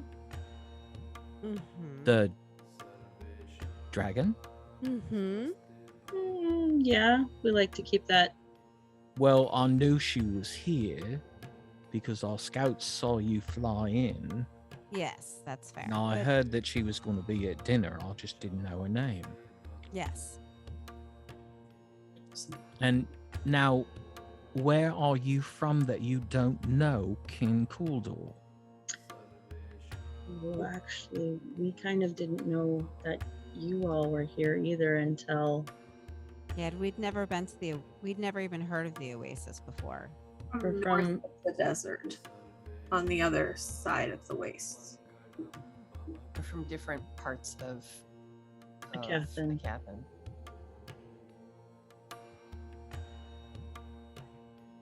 That's not what I gather.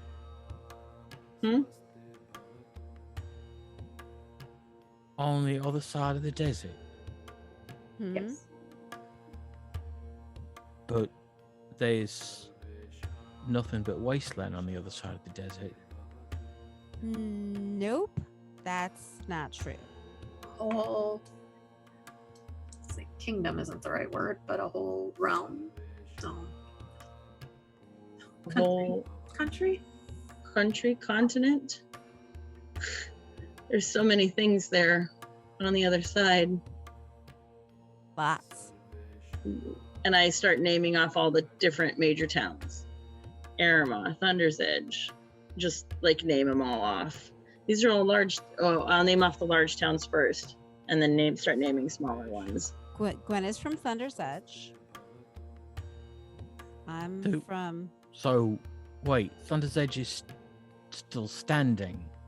Yes. Oh yeah. Yes. We heard it was grew up just. there. We heard it was destroyed By who? by the shattering. Nope, didn't destroy it. Who told you? Was it the people coming through? No, it's in our books. The books that have been handed down from chief to chief for 100 years. Well, I mean, post-shattering, things did have to be a bit rebuilt and stuff, but there's a town there now that's actually clan-based. That's where Gwen has lived almost all her whole life. And this Amar, would that be on the shore of the ocean? The capital city of our area.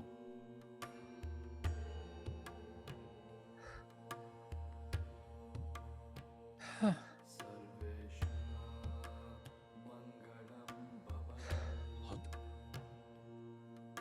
You'll have to excuse me, I don't quite know how to process this.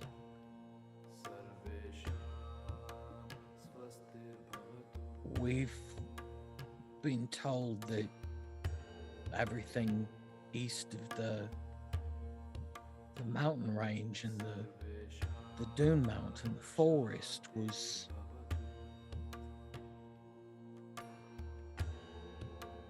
destroyed and the realm of terrible monsters.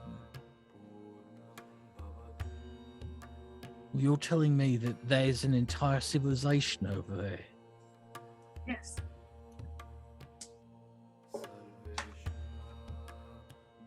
It is a bit far away. That's why it's taken us so long to get here. And we didn't really know about you. I'm sorry.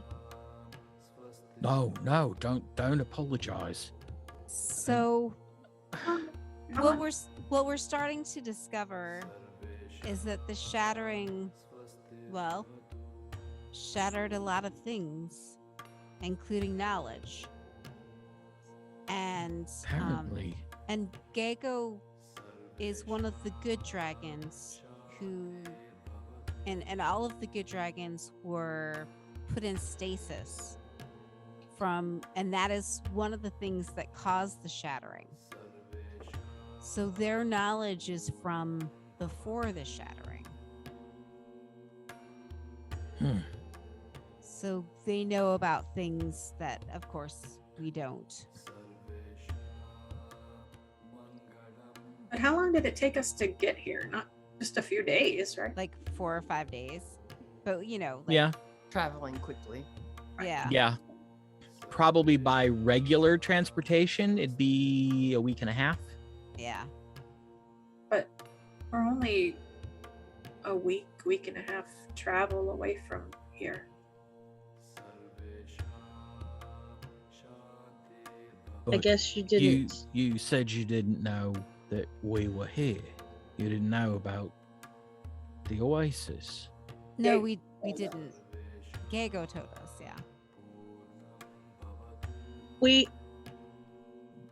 full disclosure, we were trying to figure out what the Jogravanans were up to. We saw their caravan and honestly didn't know what we would get into here at the Oasis. Wasn't sure if it was going to be friendly or foe, and honestly wanted to help liberate the slaves, but we had no idea what we would run into here. Was it more Jogravanan? Was it, People We're from very pleased that you're not Jogravanan. Well, yeah, I'm happy that we're not either, because they're terrible people. just why many of our people do not travel to the desert.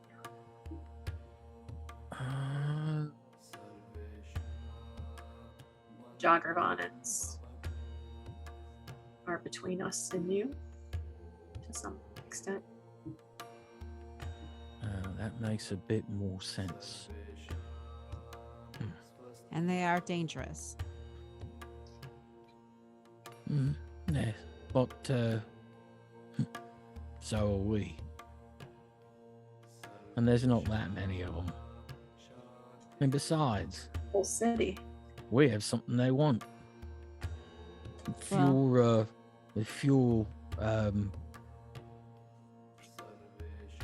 If you're intent on divesting them of their slaves, we might be able to work something out. That How would be so? wonderful. Well, you said that there's a caravan that's on its way. They'll probably be here tomorrow. Yes. They're going Yes. to want water as well, right? Yes. Well, we'll just change the deal. You pay for the tokens that they would have purchased for the water, and we'll tell them that they're welcome to refill. It'll only cost them their slaves. If you think that would work. Well, they need the water. They can't make it across the desert without it. They We'd be happy to pay for the tokens. Yes. Well, they could, depending on where they're going, but crossing the Dune Mount without fresh water is not wise. And what if they don't want to? Well, then they don't get any water, and well, I don't know. They go on their way. We don't have the right to physically divest them. We can only negotiate. But it does seem like, oh no, this might work. worth a Might. try. It absolutely might. The doors to the kitchen open up, and you see Arona walking in with a tray, followed by Gaegho walking in with a tray, and Rynaald coming behind them, wiping his hands off on a towel.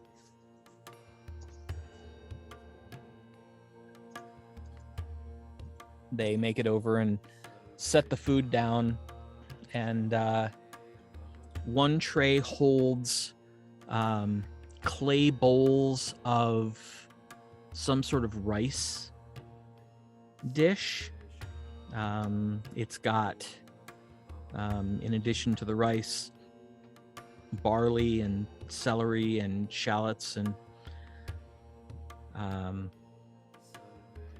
spiced with garlic and thyme and paprika and lemon, and topped with chopped tomatoes and caraway seeds.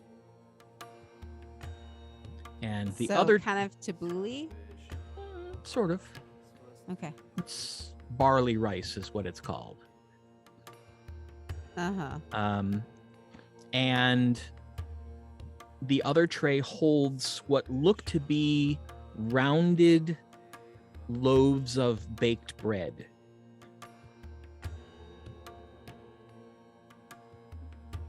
But as they're passed out, Arona immediately takes hers and breaks it open, and you see the steam just pouring out of it, and you can smell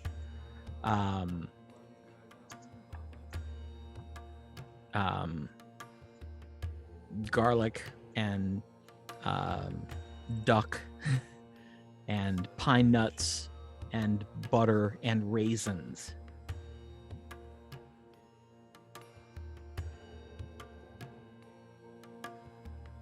That smells awesome.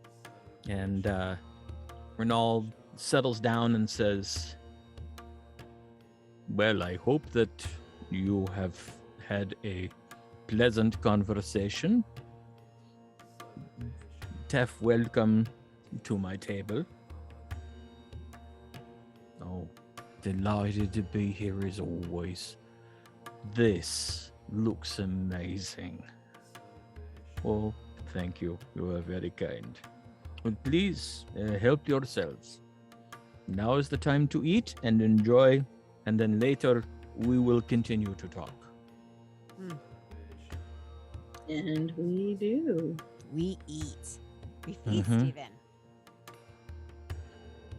Yeah. And the food is all really good. He rolled very, very high. And when you are convinced you can't eat another mouthful, Rynaald gets up, goes back into the kitchen, No. and comes out with another tray, small carved wooden bowls full of something that looks like meringue Ooh. of some kind. But as it gets closer and he starts sitting them down in front of everyone, you can see and smell pistachios and figs and yogurt and honey, and there are diced rose petals sprinkled on the top. Wow. Wow. Wow. This is beautiful. This is something that my grandmother used to make. Theo, of course, sends his regrets that he cannot come to dinner, but it is too many people for him. Oh. But this is what my grandmother used to make. It is called pavlova. Ooh. Oh yeah. Pavlova is delicious, I'm sure. So please, try it and do enjoy. I try it. It is a very unique taste, but very good, very sweet. Yum. delicious. I'm thrilled by it. Fingers messy. Just inhaling it.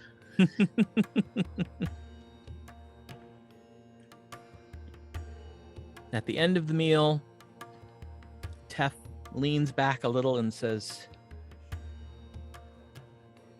absolutely the absolute finest meal I've had in years. If I'd known you could cook like this, I'd have had you making refreshments for the fire. Oh, alas, this is about as much as can be made to assure quality. Right. I It's understand. wonderful. Well, we were discussing they are interested in having our rude visitors divested themselves of their slaves. Oh, and is that a possibility? Well, it might be. I was thinking if your niece and her friends were to pay the cost of the water tokens, we could simply offer this incoming caravan the opportunity to trade those slaves for access to the water. Oh my goodness. Do you think this is something that they would actually do? I don't know.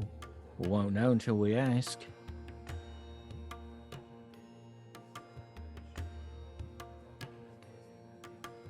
It's worth a shot.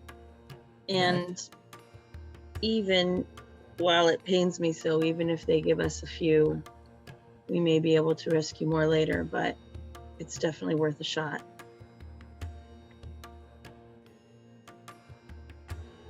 If I may ask, what are your plans for these slaves should this be successful? Arelakis said that we could take them there to Thunder's Edge. Right, if I remember correctly, have them come through. Mm-hmm. Yeah, okay. He did.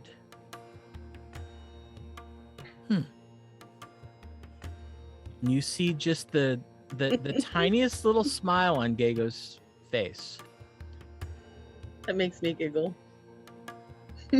I mean, me. Zorath. He is such an interesting person. He's pretty, well, he seems pretty gruff on the outside. He's a little squishy marshmallow on the inside.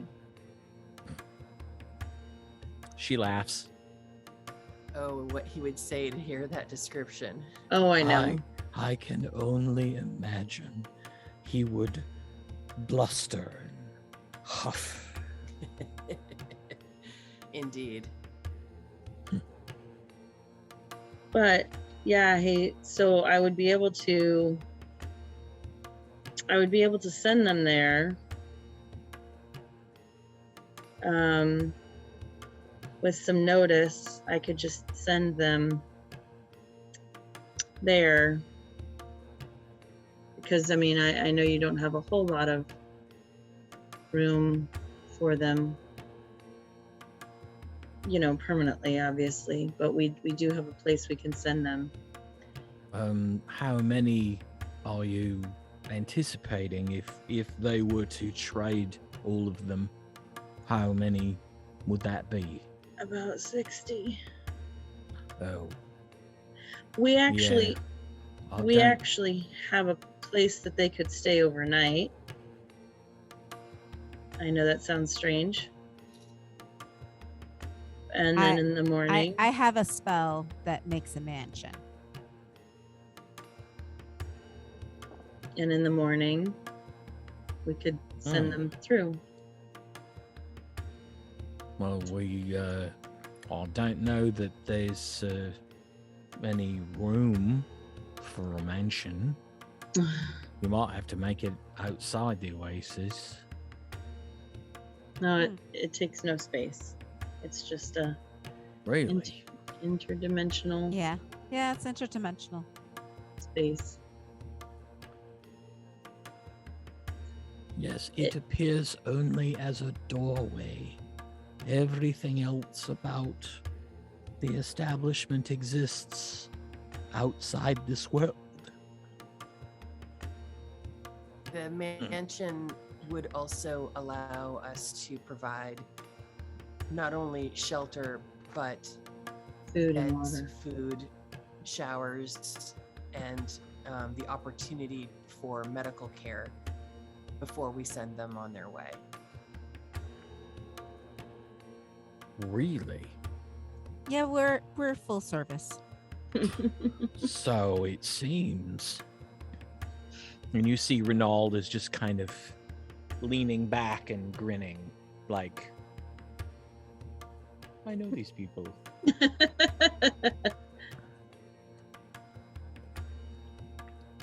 We'll do our best.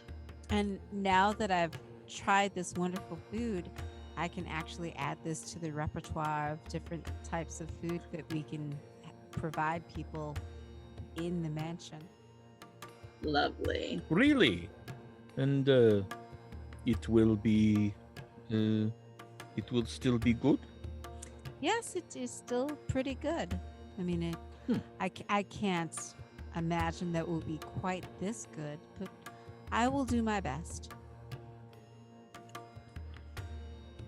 So, for 100 people, plenty of water to get over the dune mount, what kind of coins would they need? And Tef looks at Arona, and Arona says, well, if it is the same as the caravans that have come through before, then I would say probably somewhere between 150 and 200 gold pieces. But surely because she is family and these are her friends, that we could give them the Oasis discount, yes? We don't need a discount for that. We could definitely pay. We can pay full price for this. This is Yes, worth it. because you may be losing. I don't know. They may not want to bring their caravans here from now on. I can't guarantee that they won't. Well, I don't know where else they're going to get their water if they True. don't. I'm just trying to think ahead.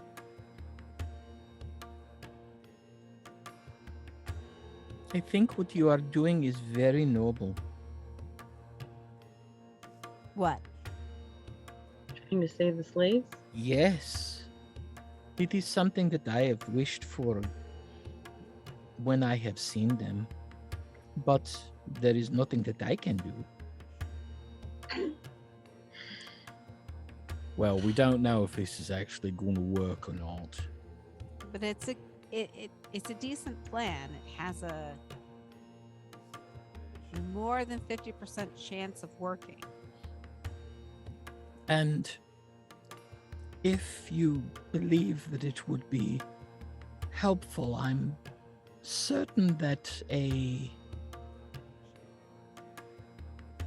leisurely aerial view of your beautiful oasis could be scheduled, say near the same time? Something for me to do while you all are busy.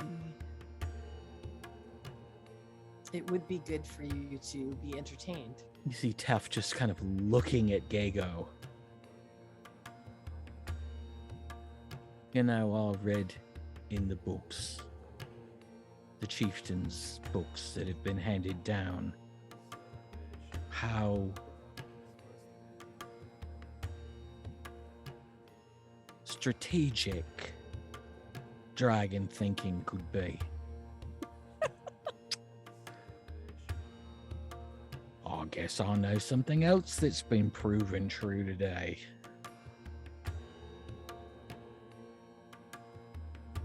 Really?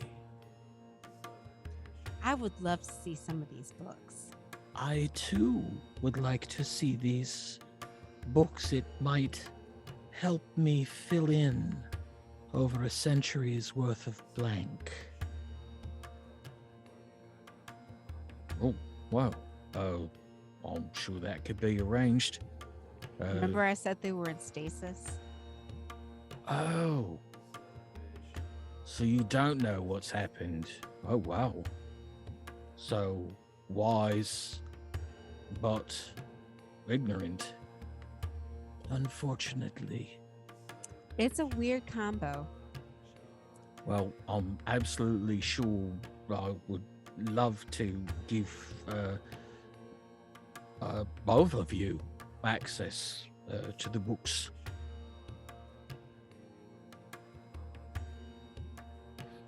Now, keep in mind, it's going to be a very Oasis-centric set of records. That's quite all right. I'm a bard, so everything I read can be turned into either a story or a song. But also, I just really like to read. Well, it's a bit dry reading, actually. Do you have any idea what the gods, what the tomes of Discomfort are like? They're not exactly stellar. But I had to read them. I'll imagine you did. And you did say that you would honor us with music? Oh yes. I wrote a song about our adventures and finding the good dragons and bringing them back to this world. Oh, I would love to hear it. Rynaald, this is your table. Any objection? As long as everyone is done eating? No, I don't think there would be any objection. All right. And I'll be happy to play a few more songs as well. And I start with the dragon song. Okay. And, Go ahead and make a performance check with advantage. ooh, advantage. Well, it's your song. I know, I always forget that though.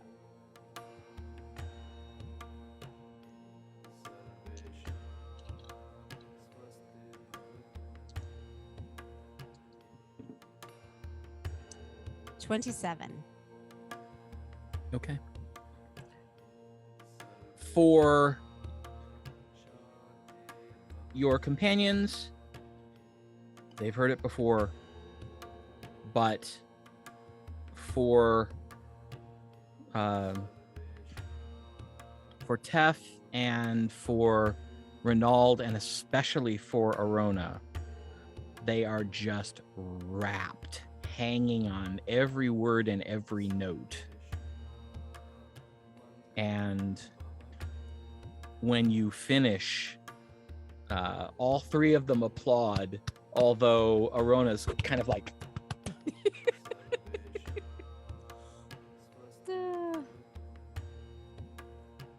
and Tef looks at Gaegho and says, and that's how it happened, was it?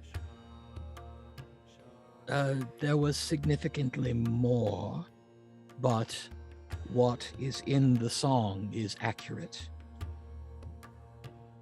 Whoa. So, I expect where you're from, you're a bit famous then. We're kind of a big deal. Yeah. They- I'm sort of seeing that. They gave Gwenlaryn her own mansion, and she is a viscountess.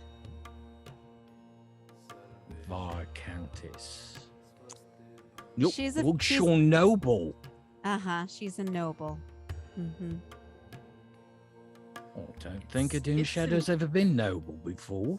It's an I'd have to check the books, but I think he might be the very first Duneshadow ever in the nobility. Mhm. Huh. We all basically got jobs, although I just got a promotion. So. So, yeah, that's something that I wanted to ask about too. You said that you got promoted to captain. Mm-hmm.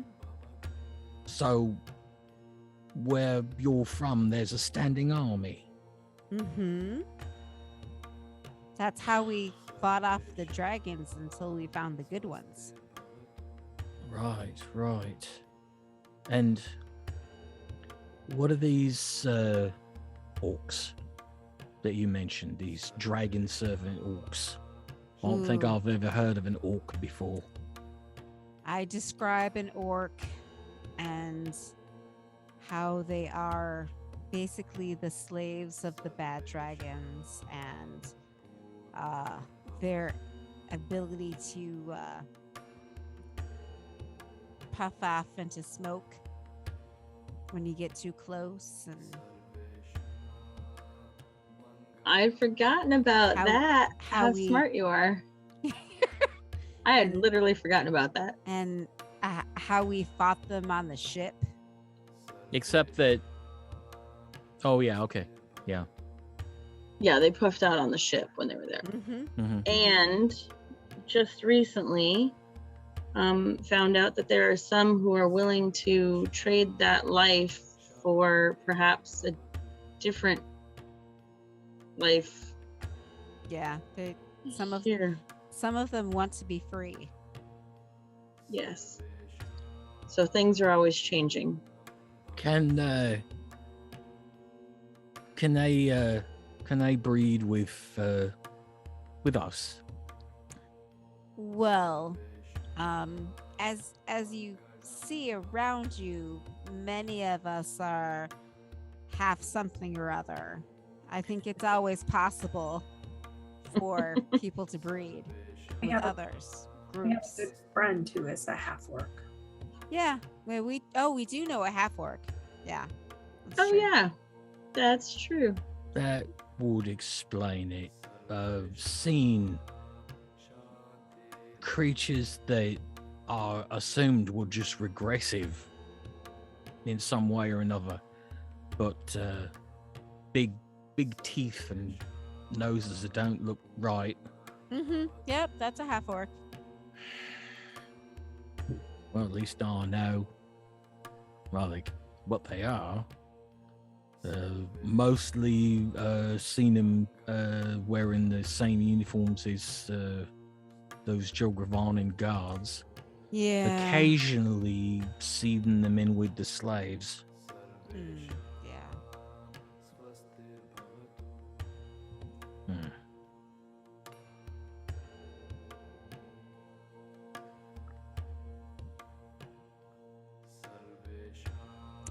So, if we can manage to liberate some of these slaves, we could teleport them back, right? Yeah. And we'd have to do it a little bit at a time, but I think it's No. definitely doable. No, What? we figured out the math. If you pack them in like sardines, you draw the circle, pack them in like sardines in the circle, and then complete the rune, you could get all of them in one sending. Oh, It's no not kidding. gonna be. It's not going to be comfortable. That's all Was right. it all in one or two? all in one. I mean, I think we could do it in two just to give people a We've- little bit we've- of comfort. I think in the math I figured out there could be 72 Oh my god. that could Well, then. conceivably go at once. Wow. Okay. Well then, yeah, just basically draw the circle around them. Well, right? you draw Or the start circle. the circle. You draw the circle out except for My the last. last rune, and then you Mhm. pile everybody in, and then you draw the last rune, Mm-hmm. Yeah. Okay. and it flashes, and then they and the circle are gone. They will end up in Thunder's Edge, very confused. Yeah. So we'll have to definitely tell Arilakis. Probably. yeah. Could you? Surprise! The guards. Those poor guards, just standing there bored, and suddenly there's 60 people. And they would go, "Oh, this is totally Zorith." The four did something again. Yep. I'm certain. Or The four. They'd look at each other and say, "Flip for who stays and who goes to get Arilakis." Right. we could also tell. Well, yeah, I mean that's probably the best place, not our house. Our But house we is have not two that circles in the edge. We have our house too. Yes. big. Yeah. Yeah. You have your very own teleportation? It was a gift. We're kind of a big deal. All right, I thought we were out of character.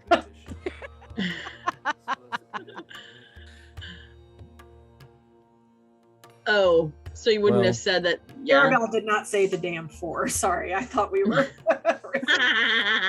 No, I did not say that. Sorry, I thought we were out of here. No. Okay. Well, he glances at Gaegho. I don't suppose I could ask a favor. Well, I suppose it all depends on what the favor is. Any chance you feel like stretching your wings a little? You would like to know how far away the caravan is? Yeah, basically. Well, I did consume an enormous amount of very tasty but heavy food. And it does seem as if a bit of exercise would help the digestion. I suppose I could be persuaded to take in the night air. Well, I love it. she's good. The best. She is. Right. Well,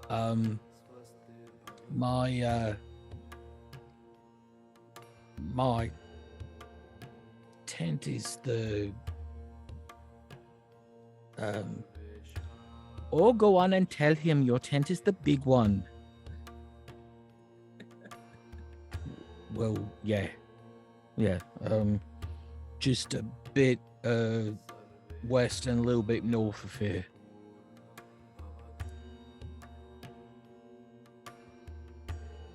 You can't miss it, it is huge. Look, I didn't build it. It's where the chiefs live. I know I am just teasing you. Anyway, I'll be up for several hours yet. When you get back, feel free to pop in and let me know if you happen to see anything interesting. I can do that. Well, if you'll excuse me, I think there's no better time than the present. take advantage of the gloaming and enjoy the colors of the desert for a bit. Enjoy your evening in the air. My aerial constitutional. And she kind of nods to everybody and walks toward the door, and Tef rises quickly but quietly to his feet and says, "You'll have to excuse me. I didn't get to see her fly in. I damn sure want to see her fly out. Read about them, never seen them. Thought they were gone. What am I saying? I've got to go."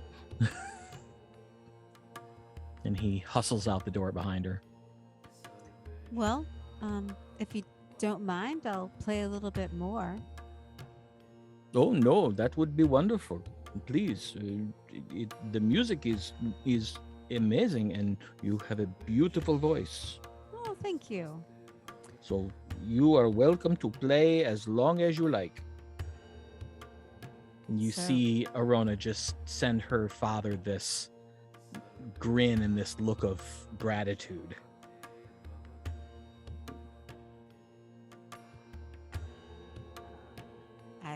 I rolled a 28.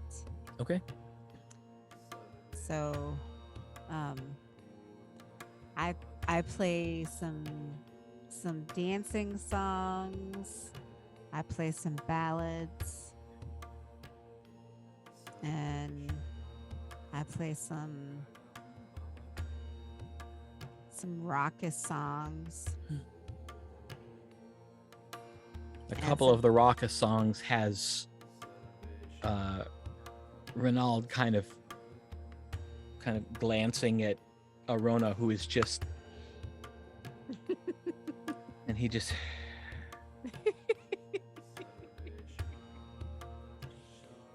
and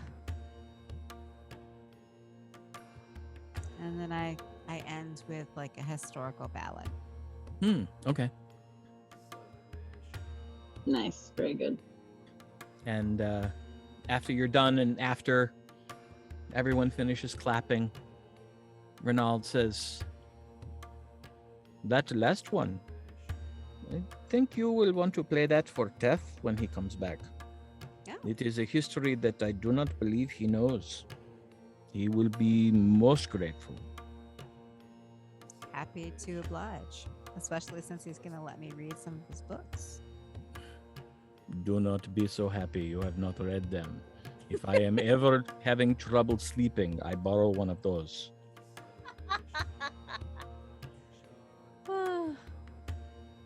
I understand. Well, Arona, if you will help me clear. Oh, of course, Father.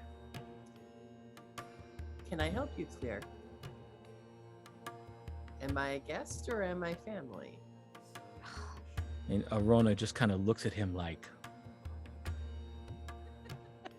And he goes, "Oh, niece, you shame me. Of course you can help. You are family." So I help. Okay. All right. While they're gone, Tef comes back in and settles himself back down. That is a sight I will not forget. I wouldn't say this in her presence because I'm afraid it might be misconstrued, but she's enormous. Yes, dragons are not small. No, they are not. Well, do you know, is she full grown? Like, is she gonna get bigger? You know, I've never asked her that question, but I'm guessing she's full grown. Probably good. Oh. She's plenty big as she is. Yes. Are any of the other dragons bigger than her? Oh yeah, Yeah. yeah. Mother Toss is bigger. Most of the silver dragons are bigger. It's possible that the different colors have different sizes.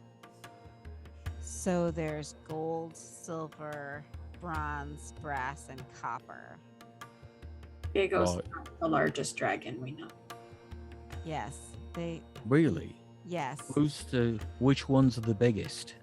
the gold and the silver are bigger. Oof, Yes. Yeah. that's The- got to be a sight. The first time Mother Tassa turned into a dragon, we were very surprised. I would imagine so. I knew it was coming and I was surprised.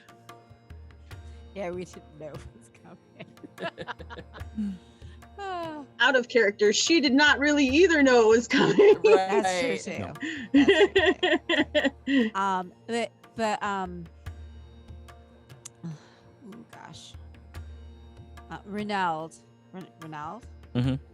Rynaald said that I should sing you this historical ballad that I played while you were gone. So, Oh, this is history from your part of the world. mhm. Oh, yes, I'd like to hear that very much. So I played the ballad. Okay. And you see him, he's paying just rapt attention, just listening. It's clear he's just absorbing every word. Whew. You finish and he's shaking his head. I've never heard any of that before in my life, nor have I read anything about that. Well, the next time that I am back in Erma, I can get some historical books for you. Oh, that would be wonderful. I think we might want to consider doing some sort of exchanges. And I'm going to tell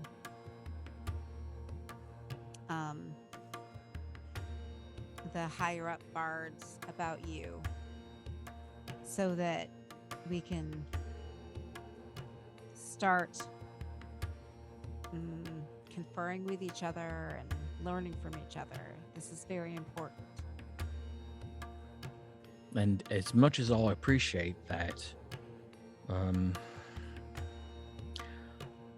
I wouldn't be doing the proper thing if I didn't mention that while I do want to read all these new histories new to me, I'm not the person that this should end with. Well, who? Not so much a who as a where. Oh, This is information that should be taken to Glamaruf. that's where the dwarves are? No, that's way farther. The dwarves are. No, Glamaruf is. I don't know if it's like you say your Airmart is. I don't know if it's a capital, but it is sort of the main city in this part of the world. It's got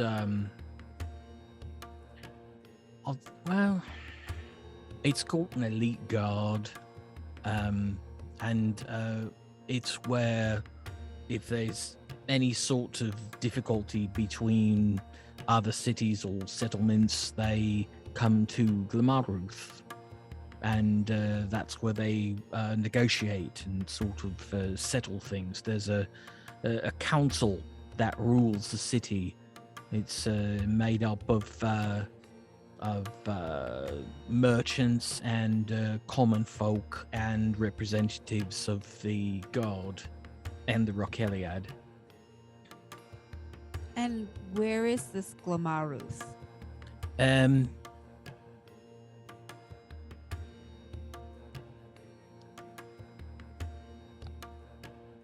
Right, and he kind of looks around and sees that sitting on a shelf there's a bowl of some sort of hard-shelled nut. And he gets up and brings the bowl over and sits it down and says, I've got maps, but they're back at, we'll do this. So he picks up a nut and sits it down on the table and says, right, so this is us. This is the Oasis. Mm-hmm. And then he grabs two more and sets them down. Like if the center one's here, he sets one down here and one up here and says, this lower one, that would be Necroshire. And this one is Castiscae. And then he picks up another one and sits it up here and says, there's a trade road that leads from Castiscae to Glamaruth, which is sort of right in the middle of everything else.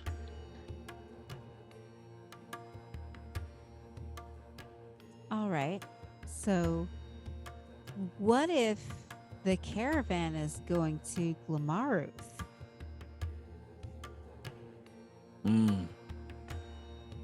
Well, I'd love it if they were, because that would mean that they'd be running right up against the Rockeliad, and they wouldn't fare very well.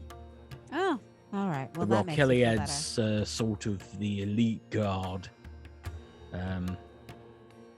That's the same word that they use in Thunder's Edge for their guard. Oh, well then maybe I True. got it wrong. Oh, I do have it wrong. Oh, Damn I was it. like, there's a connection. I was like, that sounds familiar. Thought I I remembered thought it. so too, but then I was like, it's just my brain. Yeah, thought I It's not remembered it just your right, brain. and I did not. Oh, okay. I thought like we were like supposed to catch that. Same. Yeah.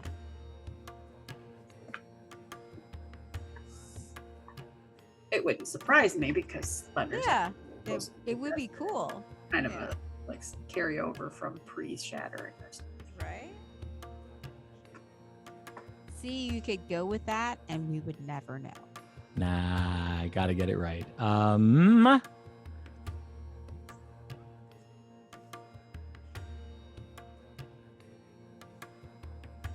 Oh, right. It's the Brognate. Oh, yes. That. I remember that. Yep. So anytime I said Rockeliad, replace that with Brognate. Brognate. Yes. Strike that, reverse it. Okay. Exactly. So the Brognate are the elite guard. Right. And They're basically they are directed by the city council.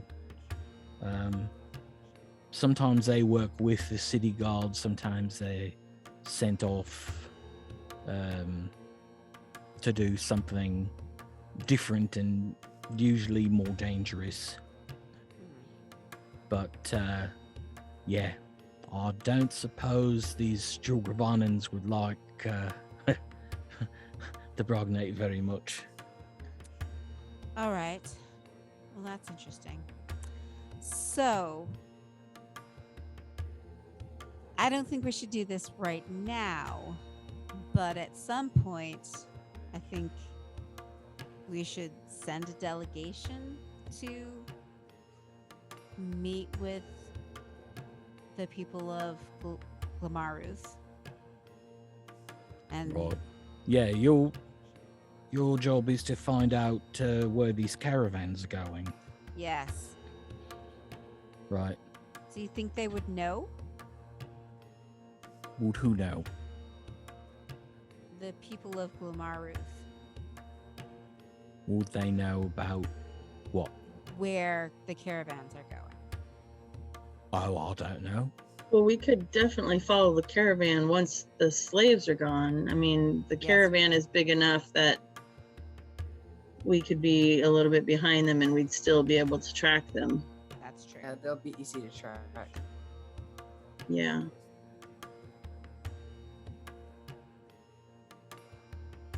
Yeah.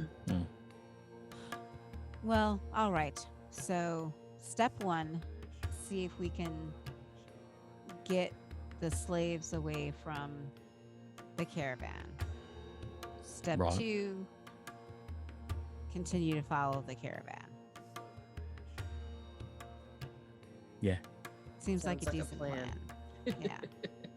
What she said.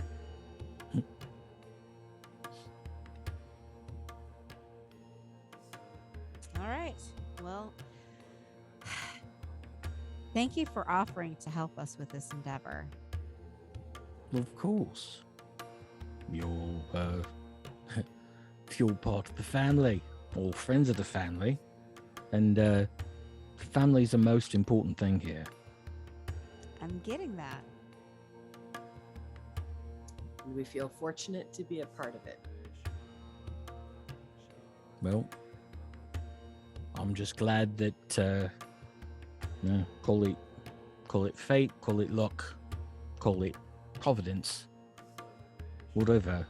I'm grateful that it brought you back to us. As am I.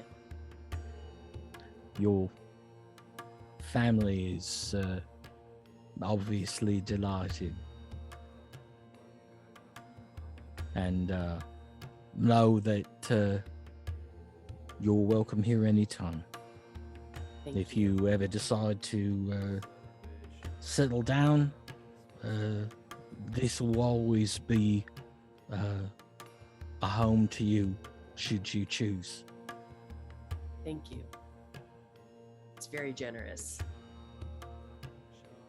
It's been quite a warm welcome here. Yeah, well, you came back from the dead. I suppose I did. Well, as far as everyone here is concerned, that's exactly what you did. Well, I suppose I should get myself home so I'm there when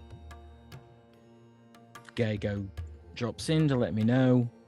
If it looks like they're going to be here before dawn, I will let you know. Otherwise, I will let you know in the morning.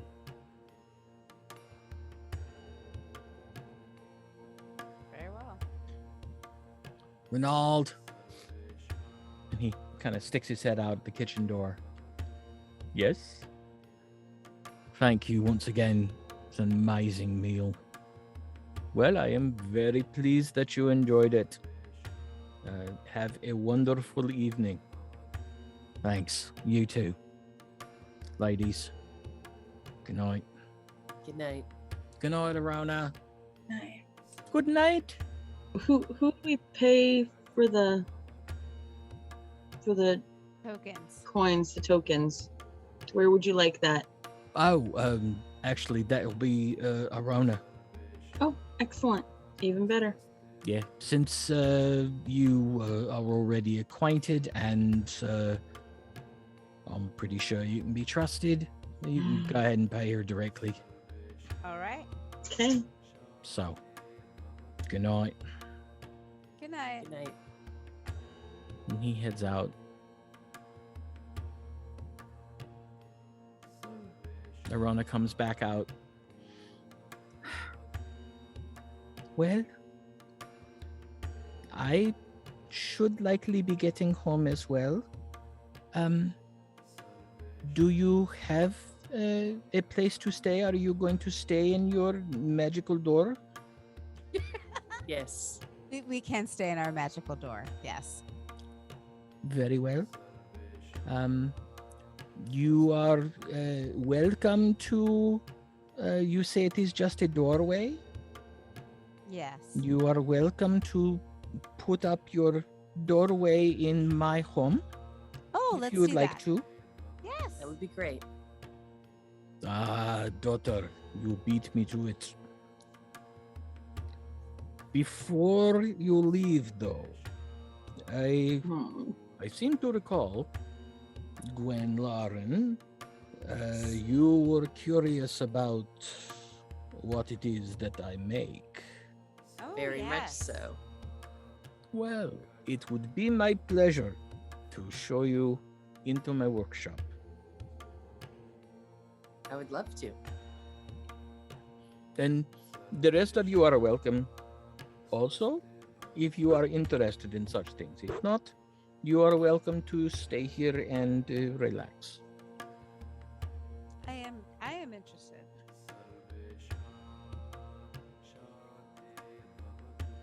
All right. Well, he takes you back further into the building and through a locked door and into the building that you first met him in. Except this time, you're actually behind the counter and you can see his work tables and his shelves with component parts all carefully set up in such a way so they're not easily visible from the other side. But he begins to show you around and shows you what it is that he's been working on. He has a longbow with a level 1 enchantment. He has 20 arrows with level 1 enchantments. He has a light crossbow with a level 2 enchantment. And after looking around, and you wonder what he's doing, but he kind of looks around and then goes under a workbench and pulls up a floorboard and reaches in and pulls out a polished palm wood box. Long, not very wide, not very thick, and sits it on the counter and unlatches it and opens it up, and you see inside there it is a dark blue velvet interior, and there is a single silver arrow. Oh my. And he Must be the says, fanciest arrow I've ever seen. he says, this is something that I made for a commission, and the person who commissioned it never returned to claim it. And I thought it was a fool's errand, but he paid the money up front, so I made the item. Now I know that it was not a fool's errand. I am actually rather uncomfortable having this in my building. This is an arrow purposed for causing pain and death to a dragon. Oh. Wow. Yes. And whereas some of these arrows can be purposed for a specific type of dragon, this one is simply purposed for any dragon, which means that it could be used to hurt the lovely Gaegho, or one of her friends, or another of the good dragons that you saved. Well, we would definitely not want this to fall into the wrong hands. No. And that is why I am wondering if you, Gwenlaryn, would take it with you. It would be my honor. I can trust that you would use it appropriately, Of and course. then I would not fear someone like these Jogravanans breaking into my shop and stealing it. Yes. I would be glad to carry it away for you. He closes the box, relatches it, and hands it to you. Awesome. So you may add to your inventory 1 arrow of dragon slaying. Oh. And That's awesome. tomorrow we will put it in the thing, potentially. Right? Because we don't want nobody getting a hold of that. Mm-hmm.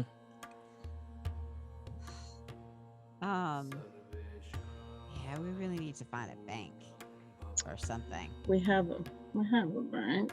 Well, no, what I mean is like we need to trade some of these Yes, we do plat- need it. coins for gems. Yes. Oh, Unfortunately, there is no one here who specializes in gems. Yeah. that's okay. Ask Yeah, that- for Yeah, what- that's okay. from We're shop. just sloshing around. What'd you say, Pam? Thing we should have talked to the enchanter about magical bag Oh, that's a good idea.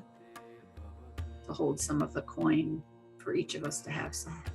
Yeah, that's true. So DM question. Yes, ma'am. Can Tasha use a regular longbow or a short bow? Let's look. I have a light crossbow. I would be interested in buying the one that he has.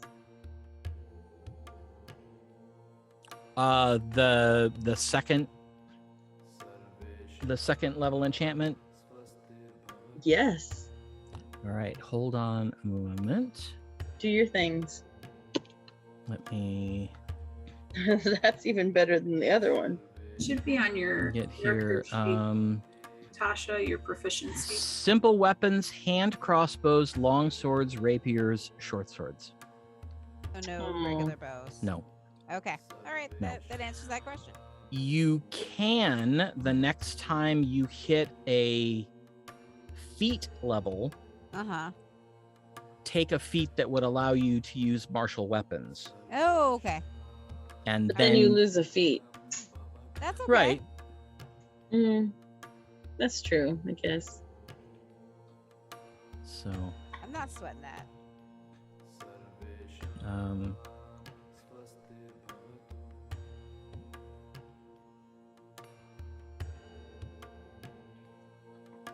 let's see.